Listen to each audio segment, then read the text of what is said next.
A kingdom no larger than a whisper dared to outshout the world. Hemmed by mountains, bound by sea, Portugal was not born to power. It carved it from wind and faith.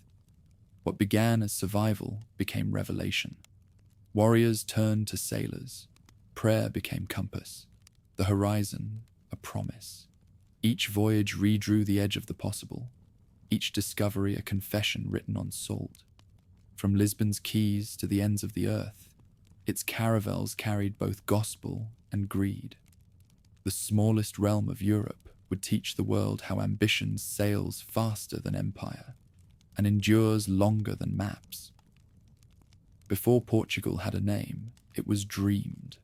Long before kings drew borders or ships found horizons, there was only the vision of a land that might one day belong to itself. Between the green hills of the Minho and the restless mouth of the Tagus, small fortresses clung to stone ridges like prayers turned to granite.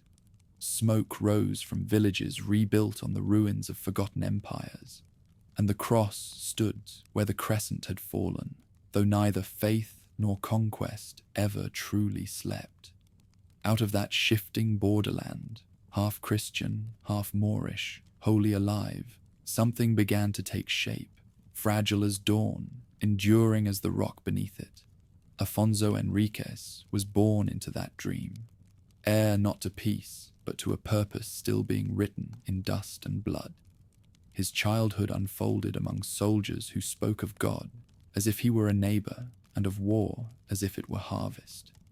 The court at Guimarães was no palace, only timber walls, cold stone, and banners worn thin by the wind. But within those walls, an idea stirred. Each raid across the mountains, each chapel rebuilt from ruin, each field ploughed closer to enemy ground, added flesh to that invisible nation. It was not yet called Portugal, but its pulse could already be heard in the clang of iron and the whisper of prayers for victory. The 12th century dawned on a restless Iberia. To the east, Leon and Castile feuded like brothers fighting over inheritance. To the south, the emirs of Al-Andalus held lands rich in silk and science, their cities gleaming under minarets that caught the light like spears. Between these worlds lay a narrow strip of frontier, small, stubborn, and determined not to vanish. Count Henry of Burgundy had come from distant France to serve in Iberia's holy wars, rewarded with this harsh territory for his valor. Yet it would be his son, Afonso, who would turn the grant of a frontier into the birthright of a kingdom. He learned early that survival depended less on loyalty than on will. The boy watched his mother, Teresa, rule in her husband's absence, balancing between Leon's demands and the ambitions of local lords. Guimarães was surrounded by men who pledged faith one day and rebellion the next. Afonso grew among them like iron in a forge, hammered, tempered, unbending.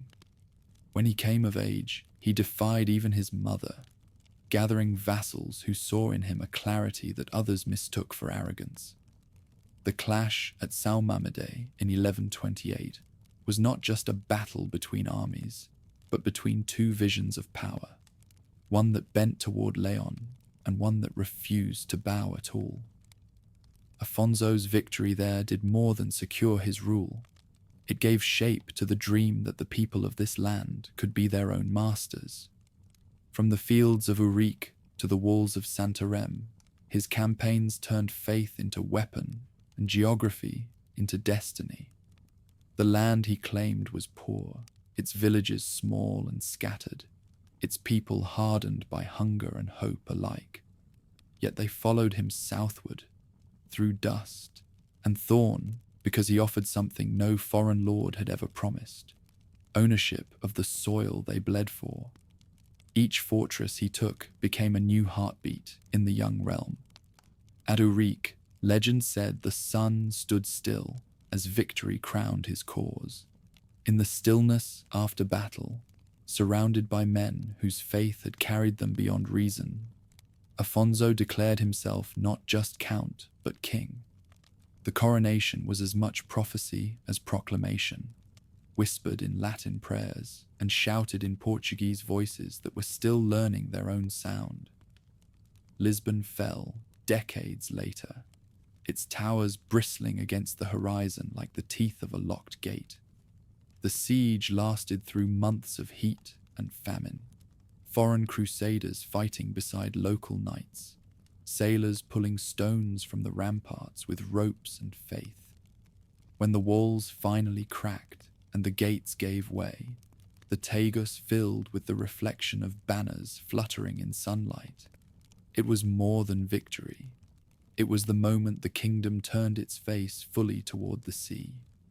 From the ashes of conquest rose a new capital, its harbour crowded with masts and markets that smelled of salt, spices, and ambition.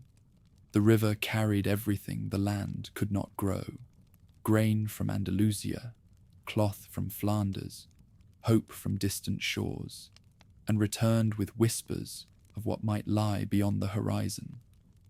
In the north, monasteries multiplied where fortresses had stood.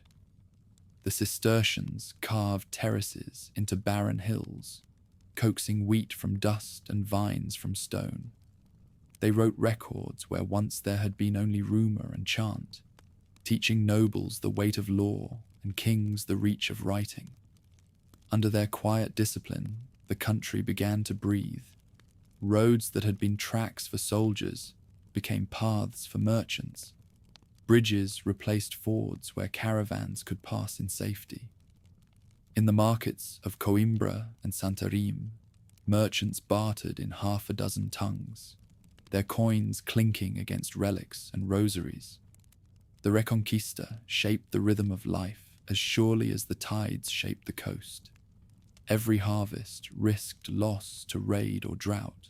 Every prayer carried both gratitude and plea. The church blessed each campaign as crusade, promising salvation for blood spilled in holy cause. Yet beneath that sacred veneer, ambition worked in silence. Land meant power, and power meant independence. As Moorish strongholds fell, their orchards and fields passed into Christian hands, creating a new nobility bound more by possession than piety.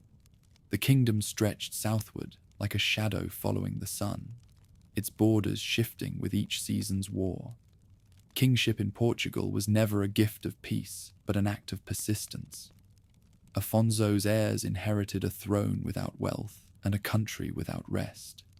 Sancho I continued his father's work, fortifying towns that had barely recovered from conquest, planting settlers in valleys emptied by war. His soldiers built walls faster than they could bury their dead, but each stone, layered, was another word in the language of endurance.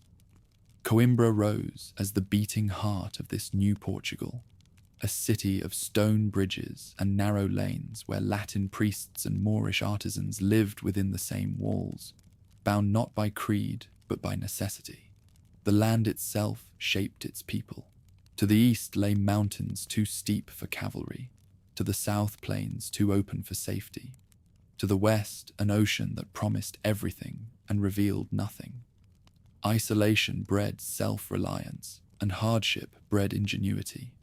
Farmers learned to wrest grain from unkind soil. Sailors studied the moods of tides that seemed to lead nowhere.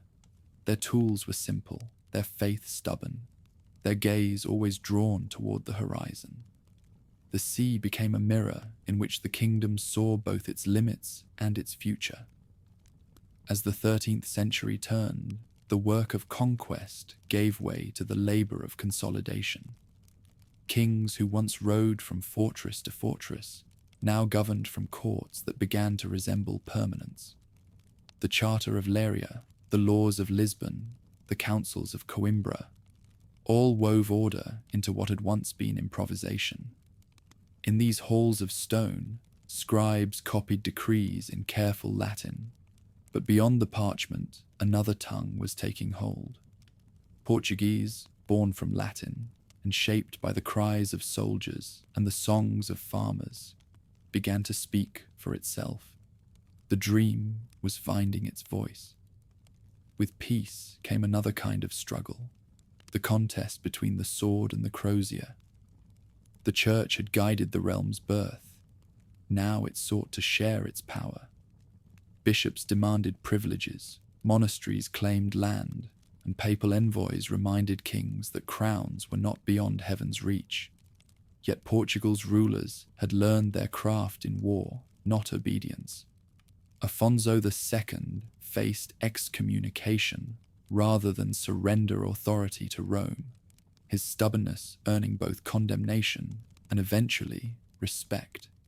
His defiance drew a boundary invisible on any map, between a kingdom of believers and a nation of free will.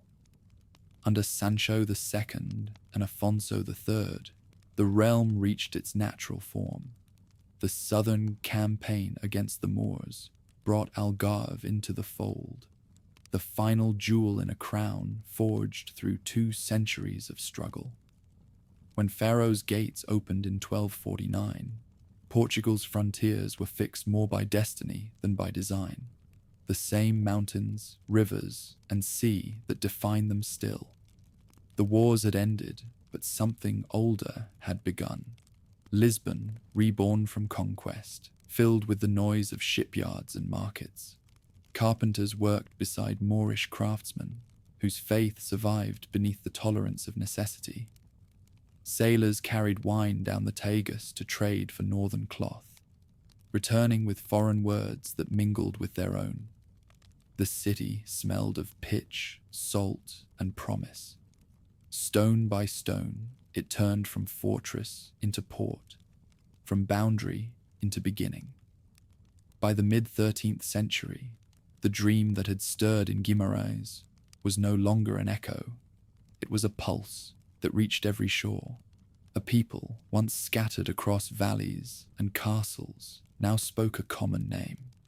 Their kings bore crowns recognized by Rome. Their laws bound cities that had once defied every lord. Yet even in stability, restlessness endured. The same hunger that had driven Afonso to defy Leon, that had sent knights south across the Tagus, now turned westward. The wars of the land were over.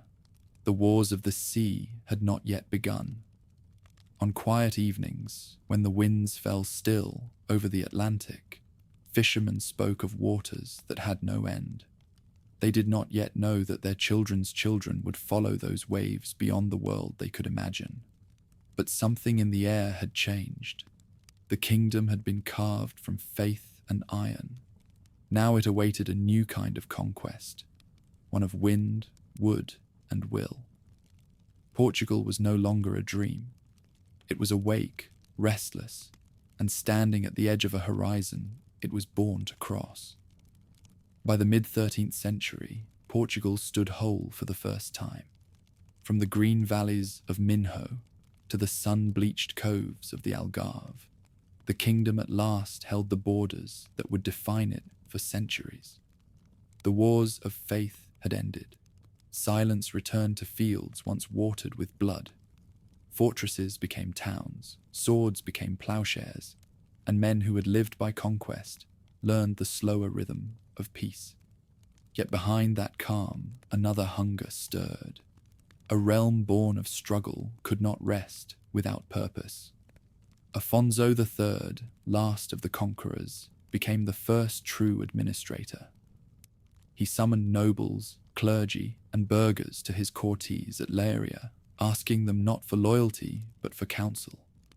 Out of their quarrels grew a habit of governance rare in medieval Europe, a dialogue between crown and people that would, in time, give the small kingdom a strength larger realms lacked. In chancery halls, scribes set this new order to parchment in the language of the land itself. Portuguese, once only spoken, now flowed in ink beside Latin, turning the speech of shepherds and soldiers into the instrument of kings. Trade followed language. Along the Tagus, Lisbon rebuilt its quays into forests of masts. English and Flemish merchants filled the harbour with bales of cloth and barrels of salt fish. In return, ships departed heavy with wine, oil, and leather. Genoese captains charted the winds. Jewish financiers kept the ledgers balanced. What had been a fortress now pulsed as a port, its markets a babel of tongues beneath the same church bells that once tolled for war. The nobility, deprived of conquest, sought meaning in pageantry. Their banners fluttered above processions rather than battlefields, and tournaments replaced campaigns. Knights who had inherited valor but not purpose turned their restlessness into spectacle, while the true labor of the realm shifted to merchants and artisans. Only in monasteries did the old discipline endure.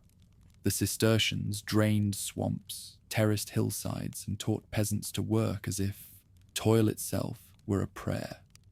Their quiet industry turned wilderness into harvest and faith into infrastructure. Then came famine, and worse. In the 14th century, plague swept through the narrow lanes of Lisbon and Porto, leaving silence where there had been song. Half the kingdom perished, but what survived was tempered. With labor scarce, towns won new freedoms, and craftsmen demanded pay, once given only gratitude. Guilds formed, councils grew, and a merchant class began to look outward, to the ships in the harbour and the line where sea met sky. Beyond recovery lay renewal. The Portuguese had lived for generations with death as neighbour. Now they turned survival into ambition. Fishermen pushed farther from shore, following cod into northern waters. They returned with stories of currents and winds unknown to ancient charts, and though few believed them, one man listened. King Ferdinand's death in 1383 ended the first royal line and threatened the independence for which so many had fought. Castile claimed both throne and country through marriage, sending armies to enforce its right. But the people who had forged their nation from defiance refused surrender. From that chaos rose João, master of the Order of Aviz, an illegitimate prince whose authority came not from blood but from resolve. In 1385, on the fields of Aljubarrota, his outnumbered army shattered the invaders and secured a dynasty born of merit. The victory did more than preserve sovereignty. It reignited purpose. The Aviz kings inherited a nation poor in gold but rich in certainty. João I rebuilt the fleet and the confidence of his people. Shipyards in Lisbon rang with hammers, their rhythm like a hymn. The city swelled with merchants and scholars drawn from Italy, Aragon, and Flanders. The sea became not a boundary, but an apprenticeship. Among the king's sons grew one whose imagination reached farther than any wall could hold. Henry, called later the Navigator, walked the docks as a child, tracing lines in salt on the planks and asking sailors where the sun went when it sank into the west. He was educated in theology and mathematics, but what stirred him most were the charts of the world's edge, the empty spaces marked only by monsters and fog. To him, they looked less like warnings than invitations. While Europe tore itself apart in dynastic wars, Portugal remained compact and intact. Its size became its strength. Decisions could be made swiftly, ships outfitted in months rather than years. The court at Lisbon turned practical curiosity into policy. Italian cartographers brought their instruments. Jewish astronomers refined tables of the stars. Craftsmen experimented with hulls and sails until a new vessel emerged. The caravel, light enough for exploration, strong enough for return. The church lent its blessing through the Order of Christ, heir to the Templars' fortune and fervour. Its knights no longer rode to Jerusalem, but prayed over compasses and astrolabes. They saw in the ocean a field of faith awaiting cultivation. Their red cross, once raised on shields, now adorned sails that would carry Portugal into history. Lisbon changed again. At dawn, the river glimmered with the light of hundreds of masts. By dusk, the city smelled of pitch, rope, and brine. Mariners' taverns filled with talk of islands glimpsed beyond Madeira, of dark-skinned traders across the western sea, of gold that could be reached if one dared the wind. Even the poorest labourer sensed that something vast was awakening, that the kingdom which had once fought to exist was preparing to discover its purpose. In 1415, that purpose found its first test. Ceuta, the walled city that guarded the Strait of Gibraltar, was rich in silks, spices, and rumour. To seize it was to claim a gateway to Africa's trade and the legend of gold beyond the desert. The plan was born in Henry's restless mind, but it bore his father's blessing. That summer, the Tagus filled with ships, a floating army drawn from every port in the realm. Priests blessed the banners. Citizens lined the cliffs to watch their departure. At sunrise on August 21st, sails blazed white against the sky as the fleet crossed into waters that no Portuguese armada had yet dared. On deck, Henry stood beside his brothers, the wind tugging at his cloak, the scent of salt and prophecy in the air. Behind them lay a kingdom barely 2 centuries old. Ahead, a world waiting to be measured. The drums beat, the anchors lifted, and the ships turned south toward a horizon that shimmered like a promise. Portugal's long awakening had reached its threshold. The same faith that had carried warriors across plains now filled sails. The same courage that had defended borders now sought them elsewhere. What began as a dream of land was becoming a dream of the sea. The kingdom that once fought to be free was ready to discover how far freedom could go. The morning mist hung low over the Atlantic when the fleet returned. Its hulls were battered, its sails torn, but the banners of Portugal fluttered above them, red crosses bright against the pale light. Ceuta had fallen. The echo of its cannon fire still lingered in memory, the thunder that had announced Portugal's arrival beyond Europe. What had begun as a crusade had ended as an awakening. When the soldiers came home, they carried more than loot from Africa's shore.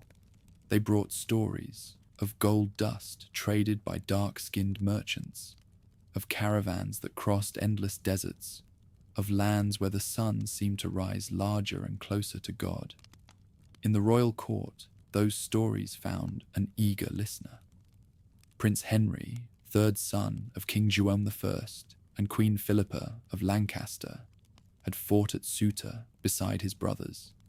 He had seen the African coast glimmer beneath a merciless sun, and something within him refused to turn back. While the rest of the army returned to celebration, he stayed to command the new fortress and learn its rhythms. Ceuta was less a triumph than a question, one that would shape the rest of his life. Why risk everything to cross the sea, only to stop at its edge? The city's markets provided an answer in whispers. From the south came merchants leading camels burdened with gold, ivory, and pepper.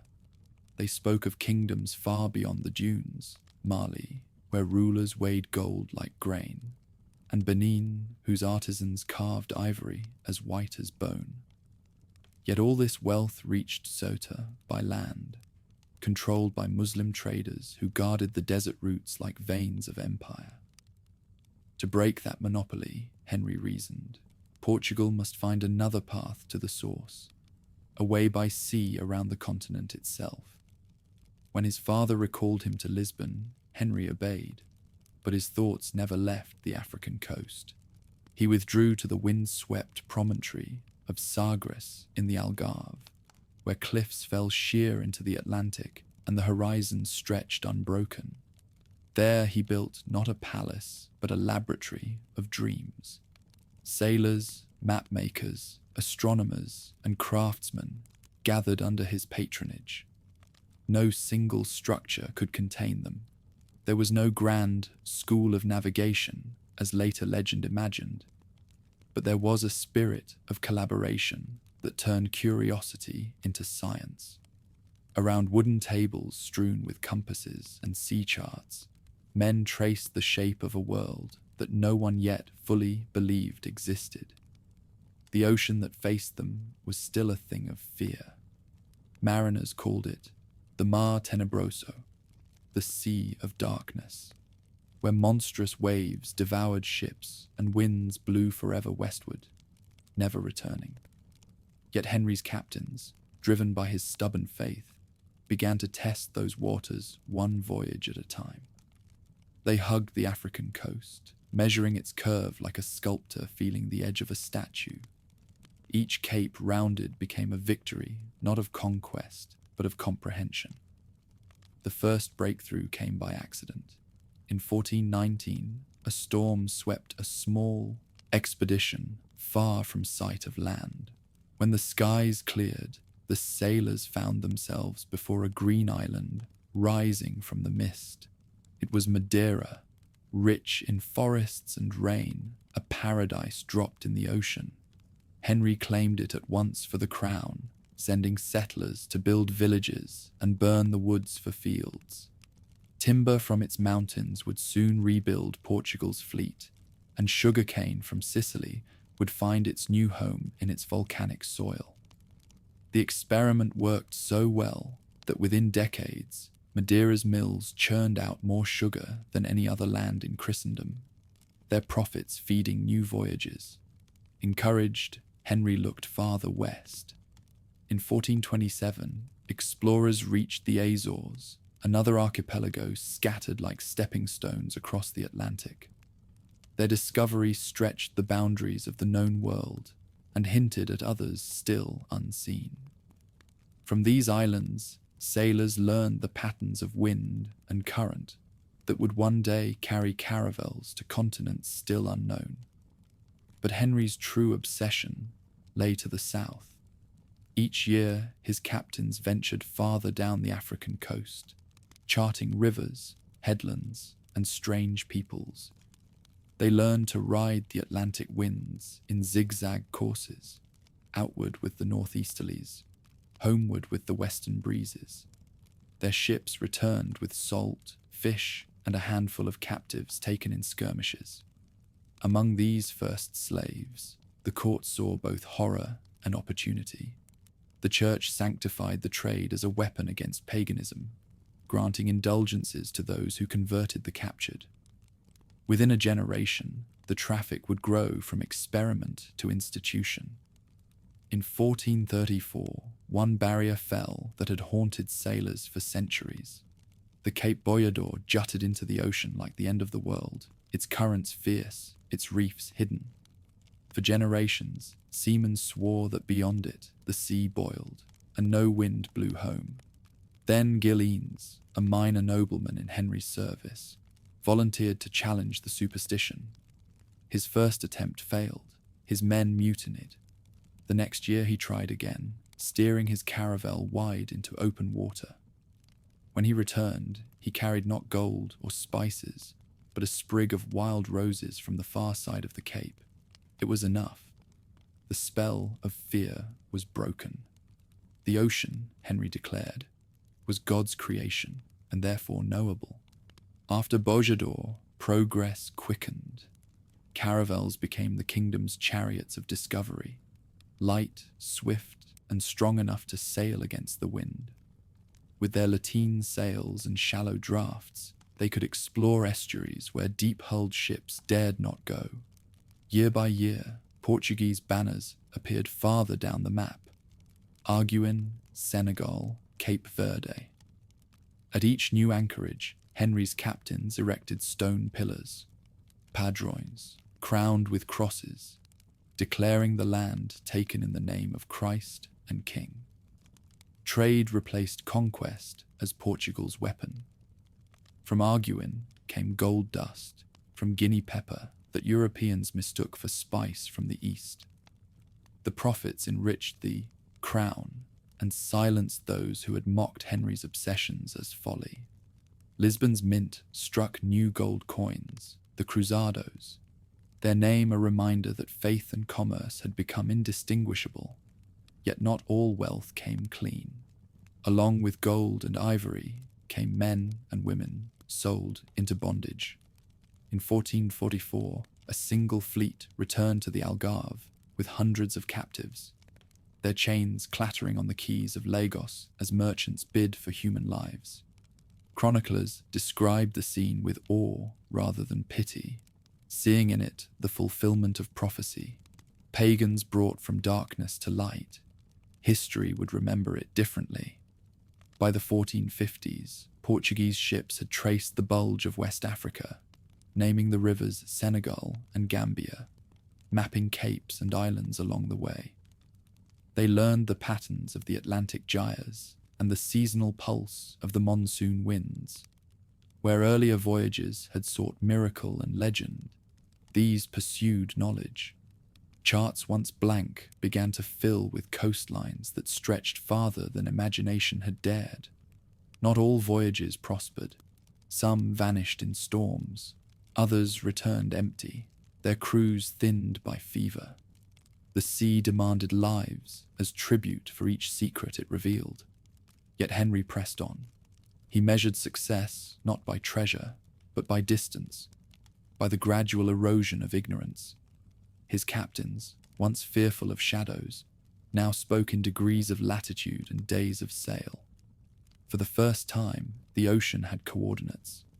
In 1455, the papacy granted Portugal exclusive rights over all lands discovered beyond Cape Bojador, framing exploration as crusade and monopoly alike. The same cross that had crowned Lisbon's churches now marked the borders of an empire still unborn. Henry received the news at Sagres with solemn satisfaction.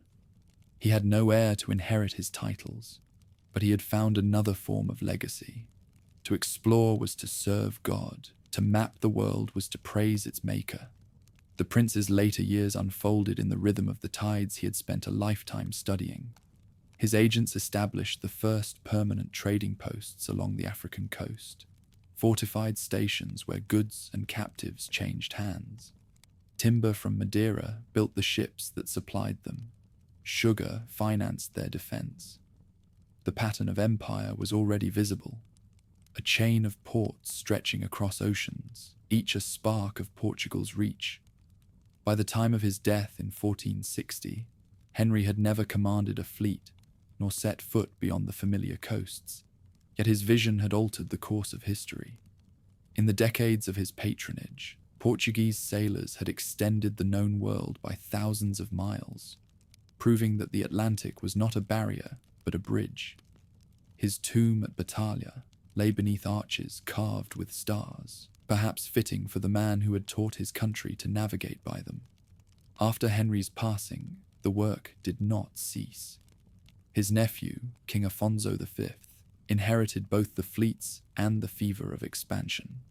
Under his rule, captains like Diogo Gomes and Álvaro Fernandes pushed beyond the equator, venturing into regions where the constellations themselves changed. They found new islands, Sierra Leone, Cape Verde, and new peoples who spoke tongues that no European could yet understand. For every map they brought back, 10 new questions appeared. Portugal had begun its story as a frontier kingdom, forged in wars of faith. Under Henry, it had become a frontier of knowledge, where faith and reason sailed under the same flag. The crusader's sword had become the navigator's compass, the battlefield, the sea. What had once been a dream of independence was transforming into a vision of discovery. On the shores of the Tagus, Lisbon thrived like a city touched by prophecy. The warehouses filled with gold dust, ivory, and sugar. The air rang with languages from across the known world. Each returning ship brought proof that the earth was larger, and Portugal's role within it greater than anyone had dared believe. The horizon that had once marked the end of the world was now the beginning of its future. The age of exploration had begun, and the smallest of Europe's kingdoms was leading it. When Prince Henry died in 1460, the ocean did not grow silent. His vision lingered like a tide that refused to turn, pulling the kingdom ever outward.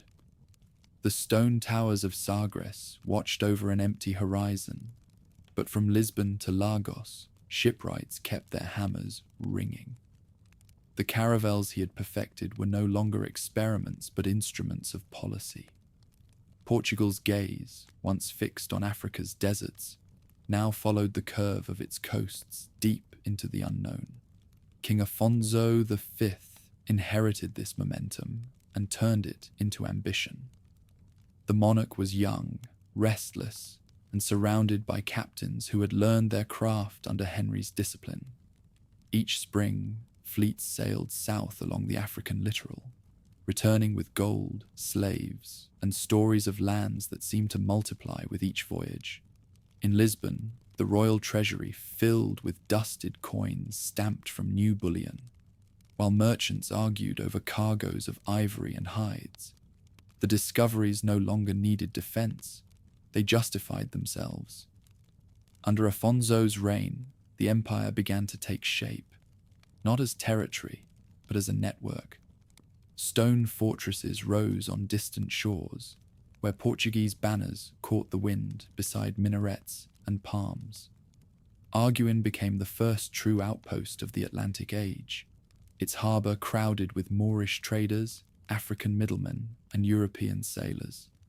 There, gold from the Niger's bend and slaves from the interior changed hands under the watchful eye of royal factors. The profits were small compared to what later centuries would bring, but their meaning was immense. Portugal had learned how to rule from afar. The discoveries advanced in small leaps, each voyage extending the map by inches, each headland a victory over ignorance. Diogo Gomes pushed beyond the Gambia River, sketching its serpentine, course, and naming capes that no European had seen before. Cadamosto, a Venetian in Portuguese service, followed, describing the people of the coast with the curiosity of a merchant and the prejudice of his age. His journals spoke of kingdoms governed by justice, of markets filled with ivory and pepper, of rulers who demanded tribute of silk and steel rather than submission. To the Portuguese crown, such accounts meant only one thing: opportunity. By the 1470s, the rhythm of discovery had become the heartbeat of the nation. Every summer, caravels slipped south from the Tagus, their sails catching the same winds that would one day carry Vasco da Gama to India. Each autumn they returned with new coordinates, their charts more accurate, their holds heavier. They brought back also the dead, men claimed by fever or shipwreck, but even that toll could not still the hunger for distance. In 1471, a fleet commanded by Fernão Gomes reached what would become known as the Gold Coast. There, for the first time, Portuguese sailors saw the source of the riches that had lured them across a century of ocean. On the beaches of Elmina, gold gleamed in river sand.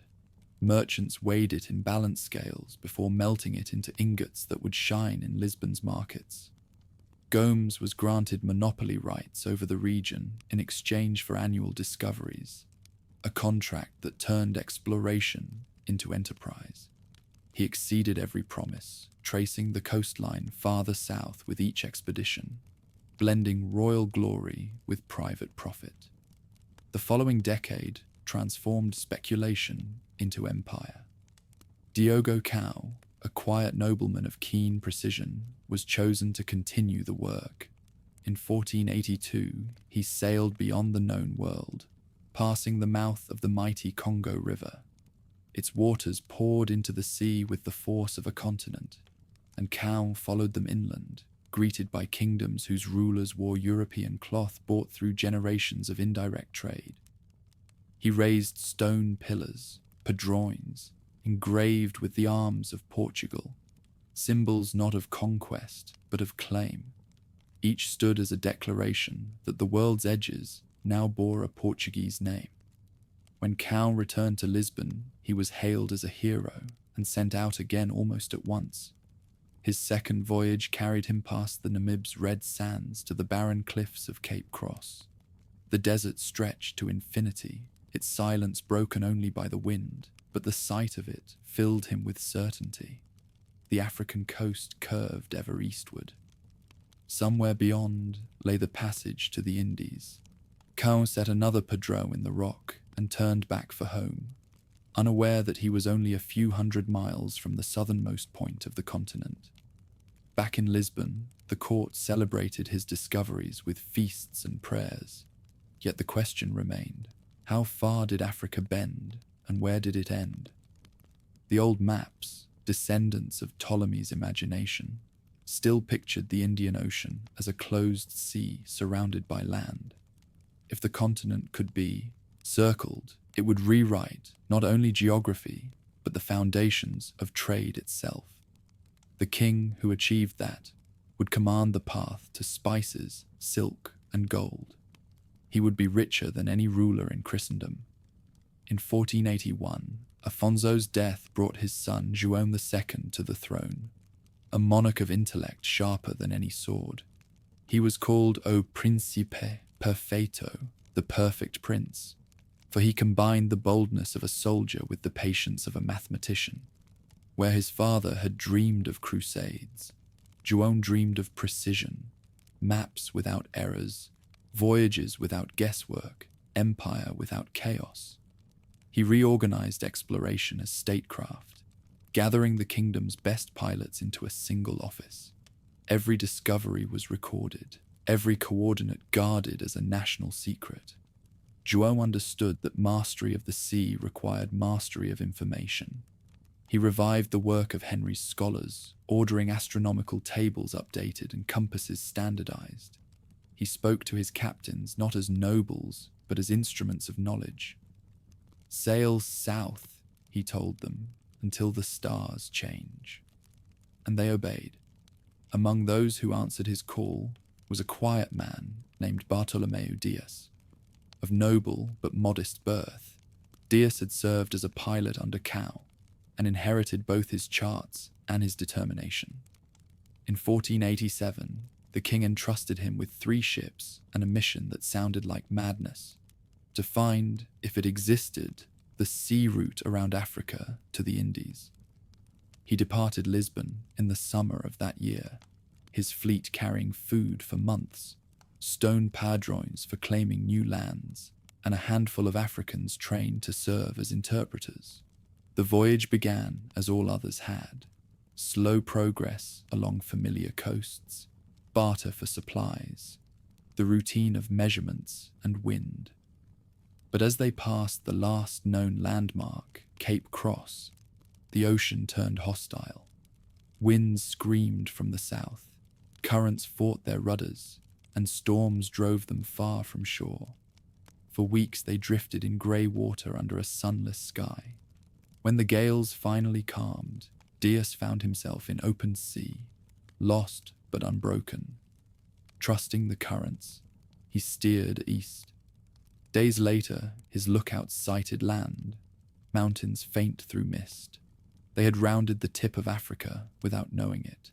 The coast now ran northeast, the water warm, the winds different. Dias had found the passage. He followed it as far as Algoa Bay before his men, exhausted and terrified, begged to turn back.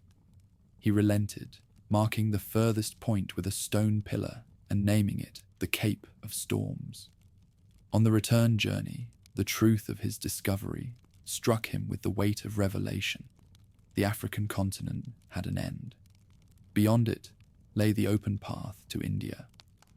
When he reached Lisbon in late 1488, the court received him as one risen from the dead. The king, reading his reports, renamed the headland the Cape of Good Hope. For now, the way to the Indies was open, and with it the promise of an empire unlike any the world had known. Dias had sailed nearly 16,000 miles in a voyage of 20 months. And though he had not reached the spice ports of legend, he had accomplished something greater. He had connected 2 oceans. His return changed everything. The dreams of Henry the Navigator were vindicated, the prophecies of João II fulfilled. Portugal, smallest of Europe's realms, had discovered the measure of the world. In the shipyards of Lisbon, preparations began at once for the next step. New vessels were designed for endurance, their hulls strengthened, their masts taller. Astronomers recalculated routes, mapmakers redrew the globe. The sound of saws and hammers filled the air as if the whole city were preparing to sail. Within a decade, another expedition would depart, led by a man named Vasco da Gama, to complete what Dias had begun. But that is another chapter. For now, the horizon that once ended at Bojador stretched unbroken to the farthest seas. The Atlantic, once feared as the Sea of Darkness, had become the highway of light. From the cliffs of Sagres to the markets of Lisbon, the kingdom stood at the edge of revelation. The world had grown larger, and Portugal, for the first time, was at its center. By the last decade of the 15th century, the world was unfolding faster than anyone could comprehend. In the span of a single generation, Portugal had turned the edge of myth into the edge of empire. The Cape of Good Hope, once a whisper of terror, was now a mark on royal maps. The ocean that had once devoured ships had become a corridor of faith and ambition. Lisbon, once a quiet harbor of fishermen and monks, pulsed like the heart of a new world economy. Every spring, its quays groaned under the weight of ships bound south, their sails painted with the red cross of the Order of Christ, their holds stuffed with iron, wine, and prayer. King João II ruled this transformation with the mind of a mathematician and the patience of a priest. He had sent Bartolomeu Dias into darkness and received him back with the light of proof. But before the monarch could complete his design, death took him in 1495, leaving his cousin and successor, Manuel, to inherit not merely a kingdom, but a vision. Manuel, young and radiant, saw himself as God's chosen ruler, a man anointed to lead Christendom into its golden age. The nobles called him O Venturoso, the fortunate, and he believed it. To Manuel, the voyage to India was no longer an experiment. It was destiny. Spices had become more than luxury. They were power. Whoever reached their source would control the arteries of global trade, drawing the wealth of the Indies into Christian hands. For that, he needed a commander of both courage and calculation, one who would follow the line Henry the Navigator had drawn all the way to its end. The man chosen was Vasco da Gama. Da Gama was not a courtier, nor of noble grace. He came from Sines, a small port where the Atlantic winds sculpted the very bones of its people. He was a sailor by birth and temperament, stern, taciturn, and unflinching. He had served in the royal fleet, learned the habits of tide and wind, and earned a reputation for discipline so rigid that even storms seemed to respect it. When the summons came from Lisbon, he accepted it without question, as though he had been waiting his whole life for this command. On a July morning in 1497, the Tagus glittered with ceremony. 4 ships stood ready, the São Gabriel, São Rafael, Berrio, and a supply vessel heavy with provisions. Priests blessed the crews, trumpets echoed from the hills. King Manuel himself watched from the terraces of Belém as the fleet drifted downstream, banners streaming like tongues of flame. On every sail shone the crimson cross, and on every deck men whispered the same prayer: Deus nos guia, God guide us. The fleet followed the path of Bartolomeu Dias, rounding the Cape Verde Islands and then striking westward into open ocean. For 3 months, they saw nothing but sky and water. The Atlantic swallowed their sense of direction, but the pilots trusted the winds Henry's captains had charted decades before. The men suffered from thirst and scurvy. Their gums bled, their teeth loosened, and their dreams filled with the taste of oranges. When despair was thickest, seabirds appeared, and then the coast of Africa, low, red, and shimmering, rose from the horizon. At St. Helena Bay, they anchored to repair the ships and trade with locals who approached cautiously in reed canoes. The encounters were wary, sometimes violent, for neither side understood the other's intentions. But da Gama pressed onward, doubling the Cape of Good Hope in December. The fleet struggled against contrary winds until February, when the coast turned north and the water warmed, the unmistakable sign that they had passed into another ocean. In March, the ships entered a vast river mouth. Hippopotamuses wallowed in the shallows. Crocodiles glided like shadows. The men called it the River of Good Signs, but history would know it as the Zambezi. There they rested, repaired the rigging, and planted a stone pillar on the shore. Beyond this river, da Gama knew, lay lands that traded with Arabia and India. He could sense the threshold of a different world. Sailing north, they reached Mozambique, a city of coral houses and minarets, a Muslim port rich with merchants from across the Indian Ocean. The Sultan received them with courtesy but suspicion, mistaking them for Turkish traders until their ignorance of Arabic betrayed them. Gifts were exchanged: coral beads, brass basins, crimson cloth.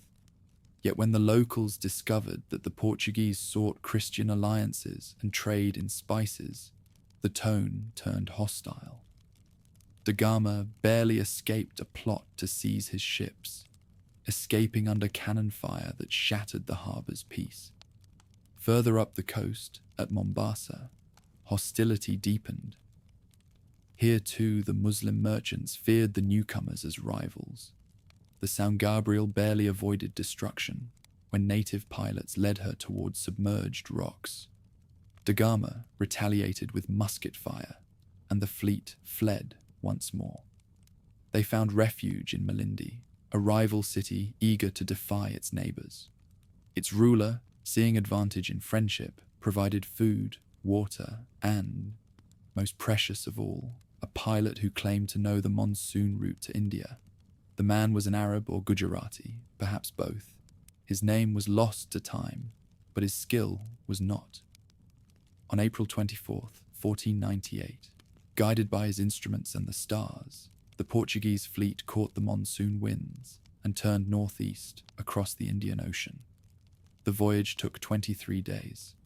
They saw no land, only the wheeling of constellations unfamiliar to European eyes. The men prayed to a god who seemed very far away. Then, one morning, the cry of "land" rang from the masthead.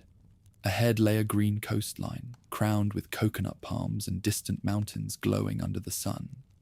It was the Malabar coast of India. On May 20th, the ships anchored off Calicut, one of the richest ports of the East. The smell of spice hung in the air: pepper, cinnamon, clove, sandalwood. Canoes approached, filled with traders dressed in cotton and gold, their foreheads marked with saffron. To them, the Portuguese were neither gods nor devils, only another band of merchants seeking profit. Da Gama sent envoys ashore, carrying gifts for the local ruler, the Zamorin. The first audience was bewildering. The Portuguese wore mail armour under the tropical sun, sweating before a court that gleamed with jewels. Their gifts, cloth, trinkets, coral, seemed pitiful beside the luxury of the East. Yet the Zamorin listened. He had seen traders from every corner of the ocean and understood opportunity when it presented itself. He granted them leave to trade, though his Muslim merchants seethed with jealousy. The next weeks were filled with tense negotiations, miscommunications, and intrigue. Da Gama's men sold their goods at poor prices, but they obtained what they had come for: bales of pepper, bags of cinnamon, and most importantly, the knowledge that the sea route to India was real. When the time came to depart, the monsoon had turned. The voyage home would be against the wind, through storms that tested both ship and soul. Scurvy returned with a vengeance. Bodies were cast overboard daily. The San Rafael, too damaged to continue, was burned near the African coast. Of the original 4 ships, only 2 would reach Lisbon, but they carried enough cargo to pay for the entire expedition 100 times over. After nearly 2 years at sea, de Gama returned in September 1499. Bells rang across Lisbon as the news spread. The king's court erupted in celebration, and Manuel knelt in the cathedral, thanking God for the miracle that had carried his kingdom across half the world. He named de Gama Admiral of the Indies, granted him lands and titles, and ordered new fleets prepared at once. The journey that had begun as an act of faith had become the foundation of empire. The voyage's consequences were immediate and vast. Within months, maps of the known world were redrawn. The Atlantic and Indian Oceans were now joined by a single line, the line of Portuguese dominion. Europe's great trading centers trembled. Venice, which had ruled the spice trade for centuries, saw its monopoly crumble as ships began to sail directly from Lisbon to India and back. The profits were unimaginable. A handful of pepper could buy a soldier's pay for a year, a chest of cloves the dowry of a princess. But wealth was only part of it. Religion, too, rode those same winds. The papacy hailed the discovery as divine providence. In 1494, the Treaty of Tordesillas had already divided the world between Portugal and Spain, along a meridian west of the Azores. Now, as if by celestial confirmation, the seas east of that line belonged to Portugal, and to Portugal alone. Every voyage was a crusade, every cargo a sacrament of empire. Lisbon changed overnight. The harbour that had once served a provincial kingdom now thrummed as the capital of a global enterprise. Foreign merchants crowded its markets, and its streets filled with languages from every shore. Gold from Guinea, ivory from Benin, sugar from Madeira, and now pepper from Calicut poured into its warehouses. The city smelled of the world. De Gama, austere and distant, watched it all with the detachment of a man who had glimpsed something greater than glory. He had seen the vastness of the Indian Ocean, the magnificence of cities richer than any in Christendom, and the fragility of men who believed the sea could be conquered. His voyage had opened a door that could never again be closed. Behind it waited both promise and peril. Portugal had found its empire not in the soil but in the water. Its future would no longer be measured in acres but in leagues, its power not in armies but in sails. The same winds that had carried de Gama to India would soon carry others farther still, to Ceylon, to Malacca, to the edge of the Pacific itself. The world was changing shape, and the hand that drew its new boundaries bore the cross of Christ and the name of Portugal. When the ships returned from India, Lisbon changed forever. The harbour that had once smelled of tar and salt now breathed pepper and cinnamon. Crowds filled the quays to see sailors whose faces were burned dark by equatorial suns, men who spoke of cities larger than kingdoms and oceans wider than faith. They carried silks from Calicut, jewels from Ceylon, and gold that caught the morning light. The first voyage had been a miracle. The second would be a statement of power. King Manuel understood what discovery meant only when the profits began to arrive. One cargo of spice was worth more than a year's taxes. What Henry the Navigator had dreamed, and what Jerome II had planned, now flowed into his treasury as reality. But trade required protection. The wealth of India could not depend on fragile alliances or the goodwill of merchants. Portugal would have to command the seas. In 1502, Vasco da Gama sailed again, no longer as explorer, but as enforcer. His fleet bristled with cannon. His orders were simple: impose Portuguese dominion across the Indian Ocean. The voyage began like the first, around the Cape, north to Mozambique. But this time, each harbour already bore the mark of his flag. When he reached Calicut, where his men had once begged for fair trade, he answered the city's suspicion with bombardment. Cannon thundered for 2 days, reducing the harbour to splinters and flame. The message was unmistakable. Portugal would no longer request permission. It would create it. After Calicut burned, Cochin and Cananora sought Portuguese friendship, eager to profit under foreign protection. Warehouses and fortresses rose beside palm groves, guarded by men who prayed before battle and balanced accounts after it. The Feitoria, the fortified factory, became Portugal's signature, a cross between church, fortress, and marketplace. From these strongholds, the empire began to breathe. The trade that followed transformed Europe. Ships left Lisbon every spring and returned in autumn, their holds filled with pepper, cloves, and cinnamon. Prices collapsed in Venice. Its merchants watched centuries of monopoly vanish. The smallest kingdom in Europe had rewritten the map of the world. Manuel built new palaces, paved new plazas, and ordered a monastery at Belém so magnificent that it seemed sculpted from sunlight itself, a monument to both faith and fortune. But wealth drew enemies. Egypt, its merchants ruined, allied with Venice and the Sultan of Gujarat to drive the Portuguese from the sea. To defend his new dominion, Manuel appointed Dom Francisco de Almeida as viceroy, giving him command of all forces east of the Cape. Almeida was a soldier first, administrator second, cold, efficient, and unshakable. He fortified Cochin, built a fleet, and demanded tribute from every passing vessel. In 1508, his policies were tested. A coalition fleet met the Portuguese near Chaul, killing his son and hanging the body from a yardarm. Almeida's revenge was biblical. At Diu the following year, his guns turned the Allied armada into floating fire. Thousands died.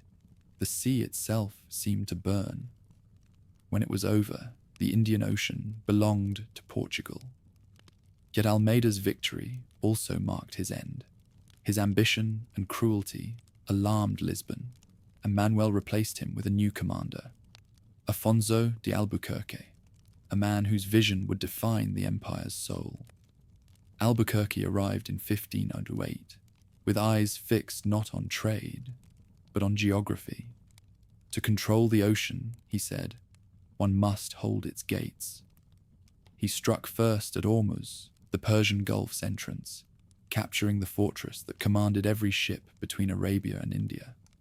Then, turning east, he took Goa in 1510 after a brutal siege. The city, rich in temples and merchants, became the capital of the Estado da India, the State of India, the administrative heart of Portugal's empire. Goa was unlike anything Europe had imagined. Churches beside mosques, Latin hymns mingling with Hindu bells, Portuguese captains marrying Indian women under the gaze of both priest and idol. Albuquerque encouraged such unions, believing empire needed roots, not just garrisons. He rebuilt the city in stone, founded its cathedral, and filled its docks with ships bound for Africa, Arabia, and the Malay world. From Goa, he moved farther east, toward the fabled markets of Malacca. There, where all Asia met to trade, Chinese, Arabs, Javanese, he launched his boldest strike. In 1511, after days of savage fighting, Malacca fell. With it, Portugal controlled the main artery of the eastern seas. The narrow strait between Sumatra and the Malay Peninsula became a Portuguese lake. Through it past the trade of China, Japan, and the Spice Islands. Within 6 years, Albuquerque had forged an empire of ports instead of provinces, a chain of fortresses linking 3 oceans. Ormuz guarded the west, Goa ruled the center, Malacca held the east. Between them stretched the maritime spine of the New World Order. Every ship paid tribute, every trade route bent toward Lisbon. What Rome had ruled by legions, Portugal now ruled by sails. In Lisbon, the tide of wealth became a flood. Pepper, nutmeg, and cinnamon arrived by the ton. Markets overflowed, coiners melted gold by the cauldron, and nobles wore India on their sleeves. The court itself became a theatre of empire, filled with foreign envoys, exotic animals, and artifacts from lands that until recently had existed only in myth. Portuguese coins jingled in Cairo and Venice, proof that power had shifted from the Mediterranean to the Atlantic. But even glory devoured its makers. The ocean demanded constant sacrifice. Ships lost to storms, crews to disease, governors to intrigue. Albuquerque himself died at sea in 1515, worn by battle and bitterness. He had been denied the honors he deserved, recalled in jealousy and abandoned in illness. His final words to his men were simple: "I leave the kingdom in your hands. May you keep it better than I." They buried him in Goa, the city he had wrested from the earth and sea, beneath walls that still smelled of gunpowder. By then, the empire he had built stretched farther than any realm before it. From the Straits of Hormuz to the Straits of Malacca, Portuguese ships ruled the horizon. The church sent friars to follow the merchants. The flag of the cross flew over mosques and pagodas. Each fortress was a sermon in stone. The dream that had begun in Guimarães under Afonso Henriques, the dream of a people forging destiny from faith, had reached its farthest shore. The warriors of the Reconquista had become mariners. The kingdom of 1,000 valleys had become an oceanic empire. Portugal, smallest of Europe's crowns, now carried half the world upon its sails. When news of Albuquerque's death reached Lisbon, bells tolled not for loss, but for fulfillment. The age of discovery had found its empire. The red cross that once marked crusaders' shields now circled the globe on white canvas. In a single lifetime, a nation that began as a dream of independence had become the architect of a connected world. At the dawn of the 16th century, the oceans belonged to Portugal, and the horizon no longer meant the end of the world, but its beginning. Before empire reached east, it had already drifted west. The same winds that carried Vasco da Gama around Africa also swept other ships into the open Atlantic, into waters no map described. It was not conquest they sought, but passage, routes southward that curved with the earth. Yet in that accidental turning, Portugal found another world. In 1500, a fleet under Pedro Álvares Cabral set out from Lisbon, following da Gama's course toward India. 17 ships, heavy with supplies and priests, disappeared into the mist beyond the Cape Verde Islands. Their sails vanished over the horizon, and for a month the ocean kept its secret. Then, far to the west of any known chart, the lookout on the Nicholas sighted land. Green hills rose from the sea like the edge of creation. Dense forests, birds the color of jewels, rivers wider than any in Europe. Cabral named the place Terra de Vera Cruz, the land of the true cross, and claimed it for King Manuel. The discovery was a mistake that changed history. The line drawn by the Treaty of Tordesillas, intended to divide the world between Spain and Portugal, placed this unknown coast within Portugal's share of heaven. The Spaniards would have their Indies. Portugal, by a twist of wind and parchment, had found a continent. At first, the new land seemed little more than a curiosity. Cabral's fleet lingered only a few weeks before resuming its voyage to India. He left behind no colony, only the cross of Christ planted in sand and the memory of trees that bled red sap, pau Brazil, the wood that would give the country its name. The dye made from it, brighter than any known in Europe, soon turned the forests into currency. Traders followed where explorers had passed, filling ships with timber cut by native hands in exchange for mirrors, beads, and iron knives. The coast stretched endless and wild, its harbours guarded by coral reefs and its interior veiled by jungle. The people who lived there, Tupinamba, Potiguara, Tupiniquim, had no cities or kings, only villages bound by kinship and ritual. They met the Portuguese, not as subjects, but as strangers, curious and cautious. Some welcomed trade, others fought it. Along that fragile shore, the first conversations between Europe and America began, spoken in barter, mistranslation, and blood. Back in Lisbon, attention remained fixed on the east. The gold of India drowned out the whisper of Brazil's trees. Yet the Atlantic refused to be silent. French corsairs began raiding the coast, cutting their own timber, claiming their own harbours. To defend what it had barely noticed, Portugal was forced to act. In 1530, King João III ordered the first official expedition of colonization, led by Martim Afonso de Sousa. His ships sailed from the Tagus into a hemisphere still largely unknown.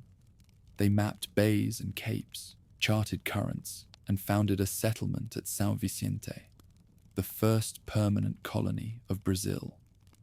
The land was vast beyond imagining. Its soil, dark and rich, its climate merciless and generous in turn. Wheat withered. Sugar thrived. Cana from Madeira took root in the coastal plains, and the Atlantic winds filled with the scent of burning mills. To populate this frontier, the crown divided it into captaincies, long, narrow strips granted to noblemen and adventurers. Each donatario ruled as miniature king, responsible for settlement, defense, and salvation. Some prospered, most failed. The jungle devoured ambition as quickly as it sprouted. Disease thinned the settlers. Indian resistance burned isolated forts to ash. Yet in a few places, Pernambuco, Bahia, São Vicente, sugarcane took hold, and with it the beginning of a new economy. The mills, called engenhos, were kingdoms unto themselves.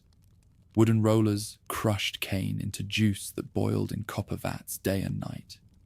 The air filled with smoke, sweetness, and flies. Men worked until their bodies gave out, for the machinery of empire demanded more than free labor could supply. From the African coast, Luanda, Benin, São Tomé, ships began to arrive with human cargo. The Atlantic Triangle took shape. Slaves from Africa to Brazil, sugar to Lisbon, goods back to Africa. The ocean became a circuit of suffering and profit. Not all who crossed it came in chains. Jesuit missionaries arrived too, driven by zeal as fierce as any merchant's greed.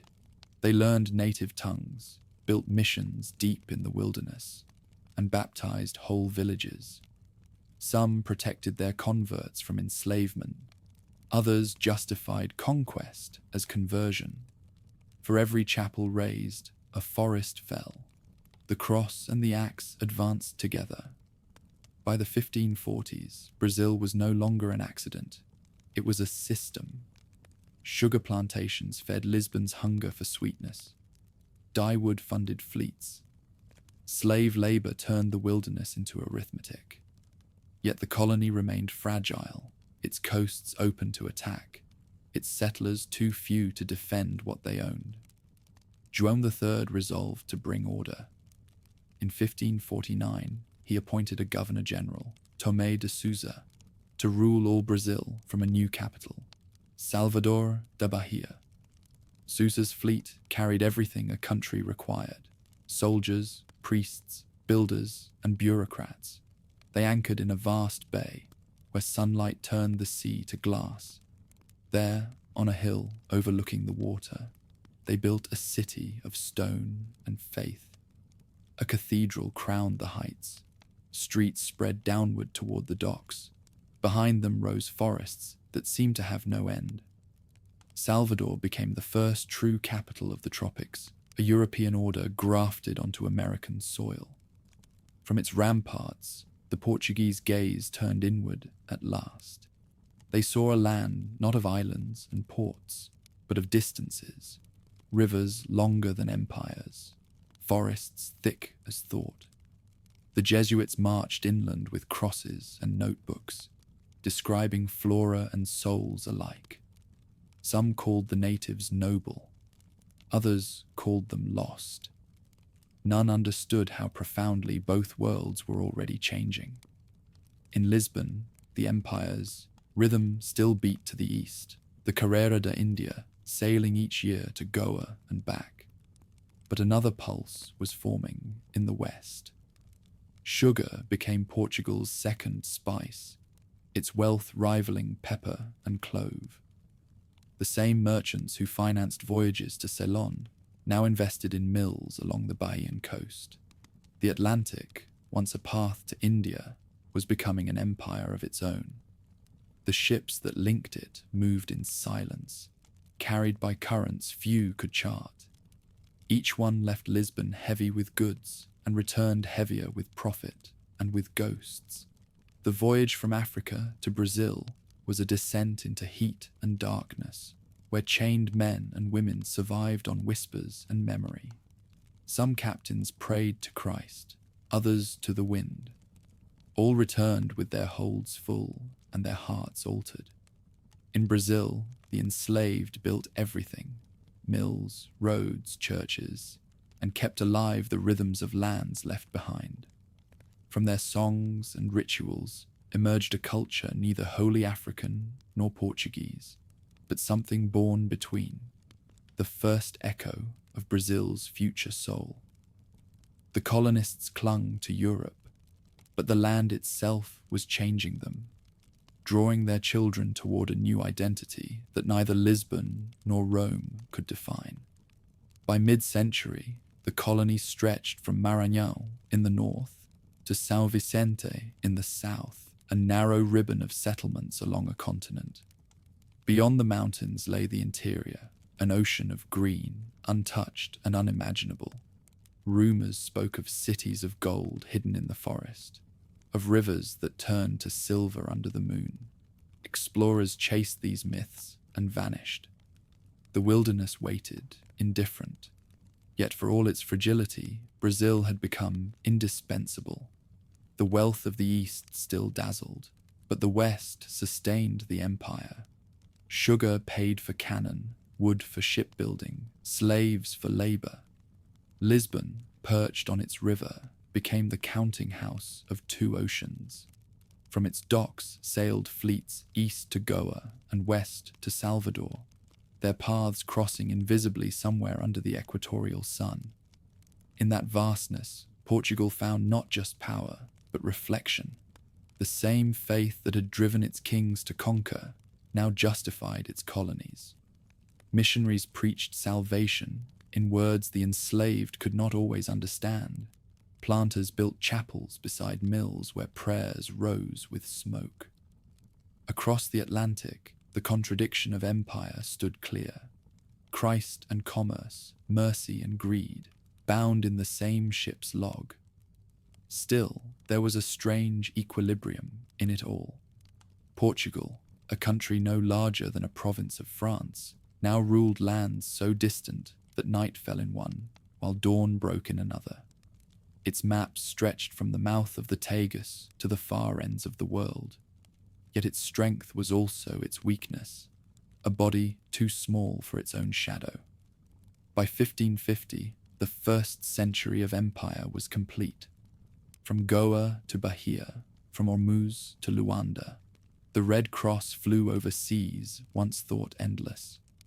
The dream that had begun in the fields of Urique that had sent caravels past Bojador and around the Cape, had found its reflection across the Atlantic.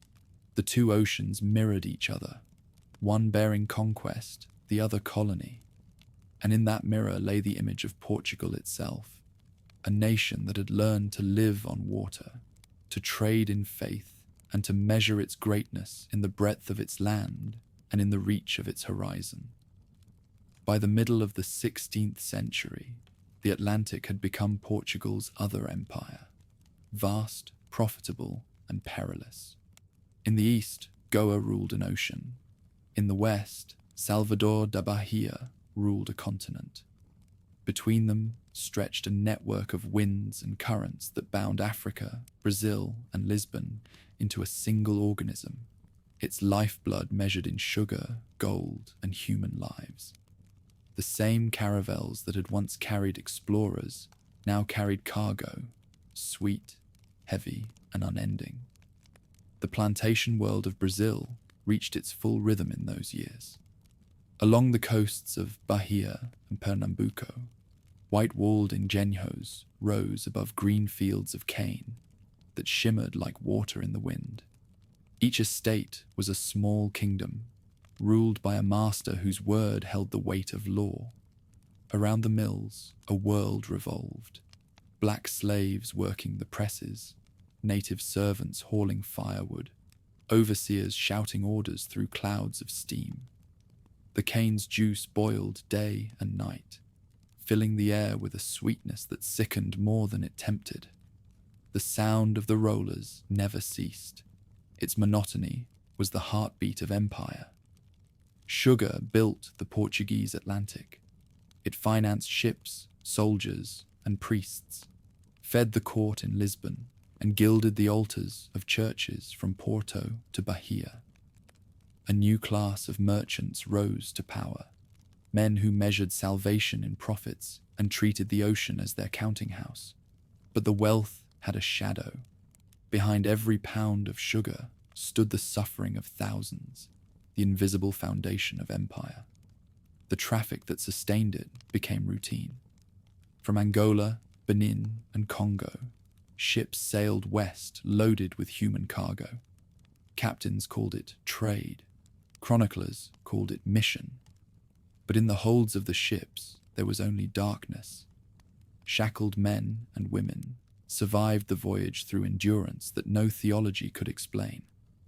Those who lived became property in Brazil, their names erased, their histories remade. Out of their songs, languages, and pain, a new culture began to form, one that belonged neither wholly to Africa nor to Portugal, but to the space between them. Jesuit missionaries arrived to tend what conscience the planters could not afford. They preached against greed, but their flocks were bound in chains. Some worked to shield native converts from enslavement. Others turned their discipline toward organizing labor in service of the cross. They built missions that doubled as fortresses, villages of prayer and productivity, where European faith met indigenous resilience. Between the whip and the rosary, Brazil learned its contradictions. From Salvador's hilltops, the colony spread like flame along the coast. Recife grew into a commercial port, its canals echoing Venice's design. Olinda and Itamaracá prospered on sugar and slave labor, while São Vicente and Rio de Janeiro marked the southern frontier. Each new settlement pushed the line of forest back a little farther, but the jungle always waited.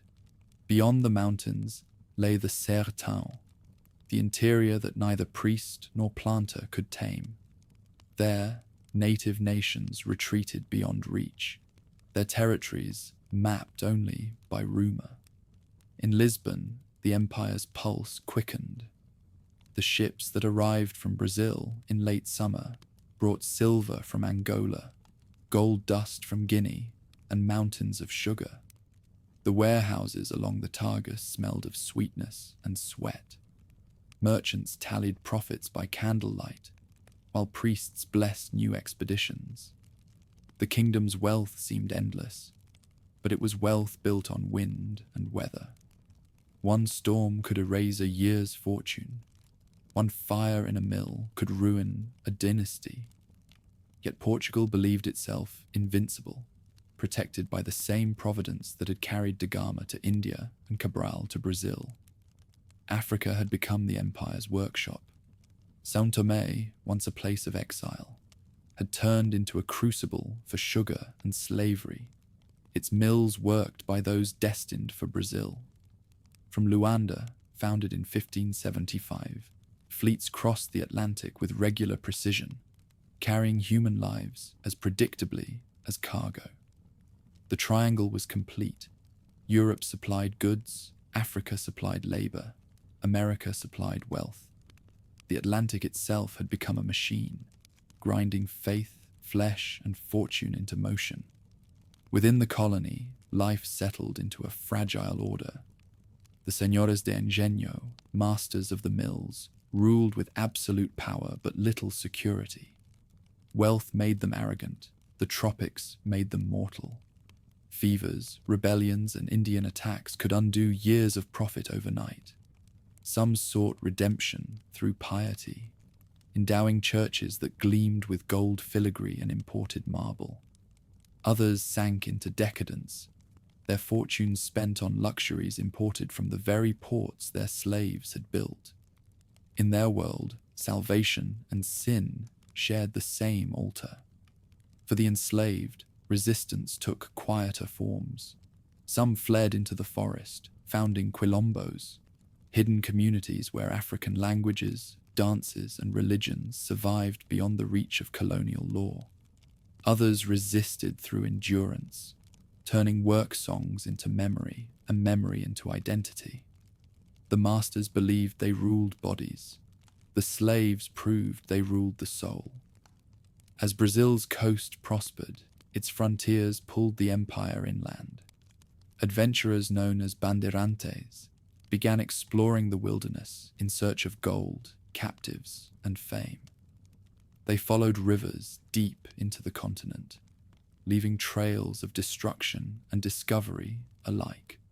Their expeditions blurred the line between explorer and predator, yet they expanded Portugal's reach far beyond the limits imagined in Lisbon.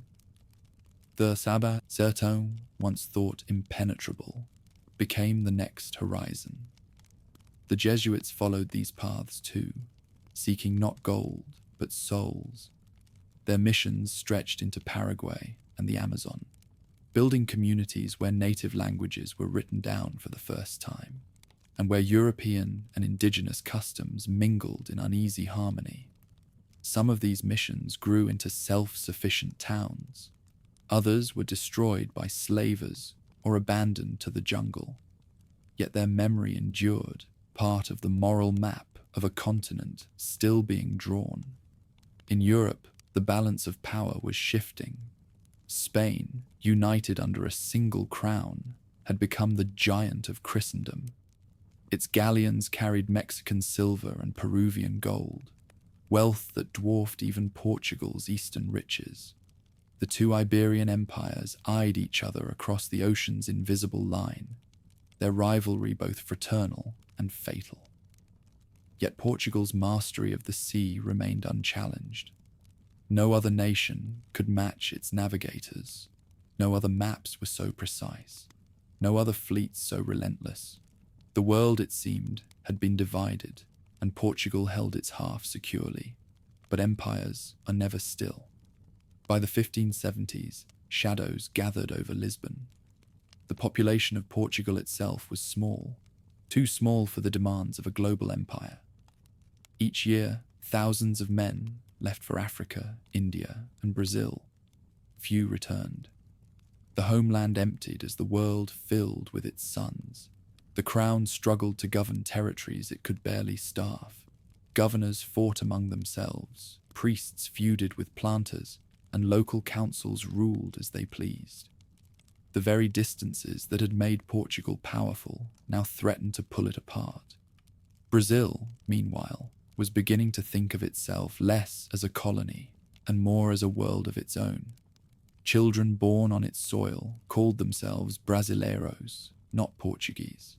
They spoke a language braided with African rhythm and indigenous words, prayed to saints under tropical skies, and measured time by the rhythm of the harvest. The Atlantic, once a link, was slowly becoming a separation. Still, Lisbon refused to see it. The city glittered like a reliquary, its churches overflowing with gold from across the seas. King Sebastian, young and reckless, dreamed of new crusades in Morocco, imagining glory where caution was needed. The empire's energy, once creative, turned desperate. In 1578, the king led an army across the desert and vanished with it at Alcácer Quibir, swallowed by sand and legend. His death without heir plunged Portugal into crisis. 2 years later, in 1580, Spain's Philip II claimed the Portuguese crown, uniting the Iberian realms under one rule.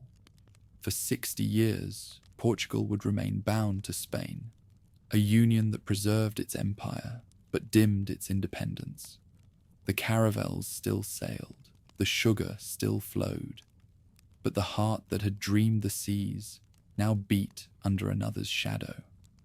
Yet even in subjugation, Portugal's achievement could not be undone. From the cliffs of Sagres to the forests of Brazil, its spirit had circled the globe. The nation that had once fought for survival on the edge of Europe had become the first to master the edge of the world. As the 16th century closed, the Atlantic shimmered with its reflection, an ocean that belonged to no single land, but to all the destinies Portugal had set in motion. Across that water moved ships, prayers and songs, some born of freedom, others of chains, all echoing the same truth. The dream that began as faith had become geography. The seas that once separated worlds now joined them, and Portugal, small, daring, and tired, had drawn the first map of the modern age. The death of King Sebastian in the desert of Morocco left Portugal suspended between myth and mourning. For generations, his disappearance would be told as prophecy, the young monarch sleeping beneath the waves, waiting to return when his people needed him. But in 1578, the loss was no legend. The kingdom stood leaderless, its armies destroyed, its pride buried in foreign sand. Across the Tagus, bells tolled through a city that had grown rich on distant oceans and now faced the emptiness of its own shore. 2 years later, the crown passed to a foreign hand. Philip II of Spain, ruler of the world's mightiest empire, claimed Portugal's throne through his mother's blood. The nobles hesitated, the merchants calculated, the priests blessed what could not be stopped. Spanish soldiers marched into Lisbon with banners raised, and the two crowns of Iberia were joined. The union promised continuity, even strength, yet beneath its formal vows lay unease. Portugal had once dreamed the world. It now belonged to someone else's dream. At first, little seemed to change. Philip swore to respect Portuguese law, language, and empire. The fleets continued to sail from the Tagus, one toward Goa, another toward Brazil, another around the Cape. Gold and sugar flowed through Lisbon's warehouses, though the profit no longer felt entirely its own. The Spanish court, seated far away in Madrid, viewed the Portuguese dominions as another extension of its reach, a convenient source of ships and silver to feed its wars. For the merchants of Lisbon, the union was a transaction. For the sailors, a sentence. The change revealed itself slowly, like a tide rising unnoticed. Spanish ambitions drew Portugal into conflicts that were not its own. The Dutch, newly freed from Spanish rule, struck first, privateers from Zeeland and Amsterdam, who knew the sea as well as any Iberian pilot. They sailed into the Atlantic with hunger, sharpened by rebellion, capturing Portuguese ships. raiding sugar ports in Brazil, seizing fortresses along the African coast. Each attack echoed across the ocean like the shattering of glass. In Bahia, the planters watched their profits burn in ships set alight at anchor. In Angola, slavers fortified their outposts, unsure which flag to trust. In India, Dutch fleets began to shadow Portuguese carracks along the trade routes to Malacca. The Portuguese governors wrote letters home begging for aid, but Madrid's answers were delayed by wars in Flanders and the cost of empire too vast to measure. Lisbon's merchants realized that for all its promises, Spain's protection had brought them into the crosshairs of every enemy Spain had ever made. Within the kingdom itself, the mood changed from loyalty to endurance. Taxes rose to fund Spanish armies fighting in Europe. Grain prices climbed while the value of pepper fell. The gold that once gilded Lisbon's churches now paid for soldiers who never saw the sea. The capital's palaces still shone, but their courtyards whispered of decay. Portugal had become both partner and prisoner, an empire still afloat but steered by another hand. Across the Atlantic, Brazil continued to grow, feeding the crown's coffers even as the homeland strained. The engenhos of Pernambuco and Bahia multiplied, their mills echoing like drums through the valleys. Sugar exports reached record heights, yet the wealth lingered in colonial hands or vanished into Madrid's treasury. A new elite emerged, the Brasileiros, men born on American soil, who spoke with Portuguese accents and tropical confidence. They traded directly with Europe, commanded their own fleets, and began to sense a destiny separate from the old kingdom's fatigue. The church remained the empire's most constant presence. Jesuits expanded their missions deeper into the interior, building schools, printing presses, and sanctuaries that shimmered like beacons in the wilderness. Their letters described lands filled with promise and peril, where faith could flourish without the corruption of Europe's courts. But even they felt the strain of the Union. Spanish officials sought to centralize authority, and the autonomy that had allowed Portugal's priests to experiment and adapt began to narrow. The missions survived by persistence rather than favor. In Asia, the story turned darker. The Estado de India, once the proud engine of global trade, was beginning to crack. The Dutch and English East India companies rose with calculated ambition, their fleets disciplined, their purpose commercial rather than crusading. In Malacca, Ceylon, and the Moluccas, Portuguese garrisons found themselves outnumbered and outgunned. Goa remained magnificent, its cathedrals blazing with gold, its streets filled with processions, but its power grew ceremonial. The spice trade slipped through new hands. Lisbon watched helplessly as rivals adopted the very techniques Portugal had pioneered. The caravel, the map, the trade route, the alliance bought with gifts and firepower. The knowledge that had once set the kingdom apart had become common property of the age it created. Even its maps were no longer secrets. Dutch cartographers published them in elegant atlases, turning Portuguese discovery into northern profit. Yet in the midst of decline, the habit of endurance held. Portuguese captains continued to command the sea's edges, with a professionalism unmatched by their rivals. They fought with discipline rather than illusion, their courage sharpened by generations of necessity.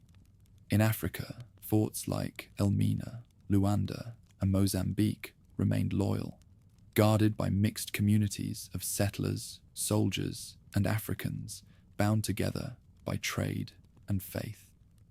The empire survived not through wealth or strategy, but through the stubborn identity of those who refused to let it vanish. In the homeland, memory became Portugal's refuge. Chroniclers wrote histories that turned the past into consolation. They described the age of discovery with reverence, the navigators and their caravels as saints of a lost gospel. The older generation looked backward for meaning, while the younger looked outward for survival. Sailors from Madeira and the Azores continued to crew Spanish fleets crossing the Atlantic, their songs still in Portuguese, their loyalty still to the sea. Among them spread the quiet hope that the union was temporary, that one day the crown would return to native hands. The myth of Sebastian, the lost king, transformed from mourning into expectation. Preachers claimed to see omens of his return, a messianic vision that stirred both faith and resistance.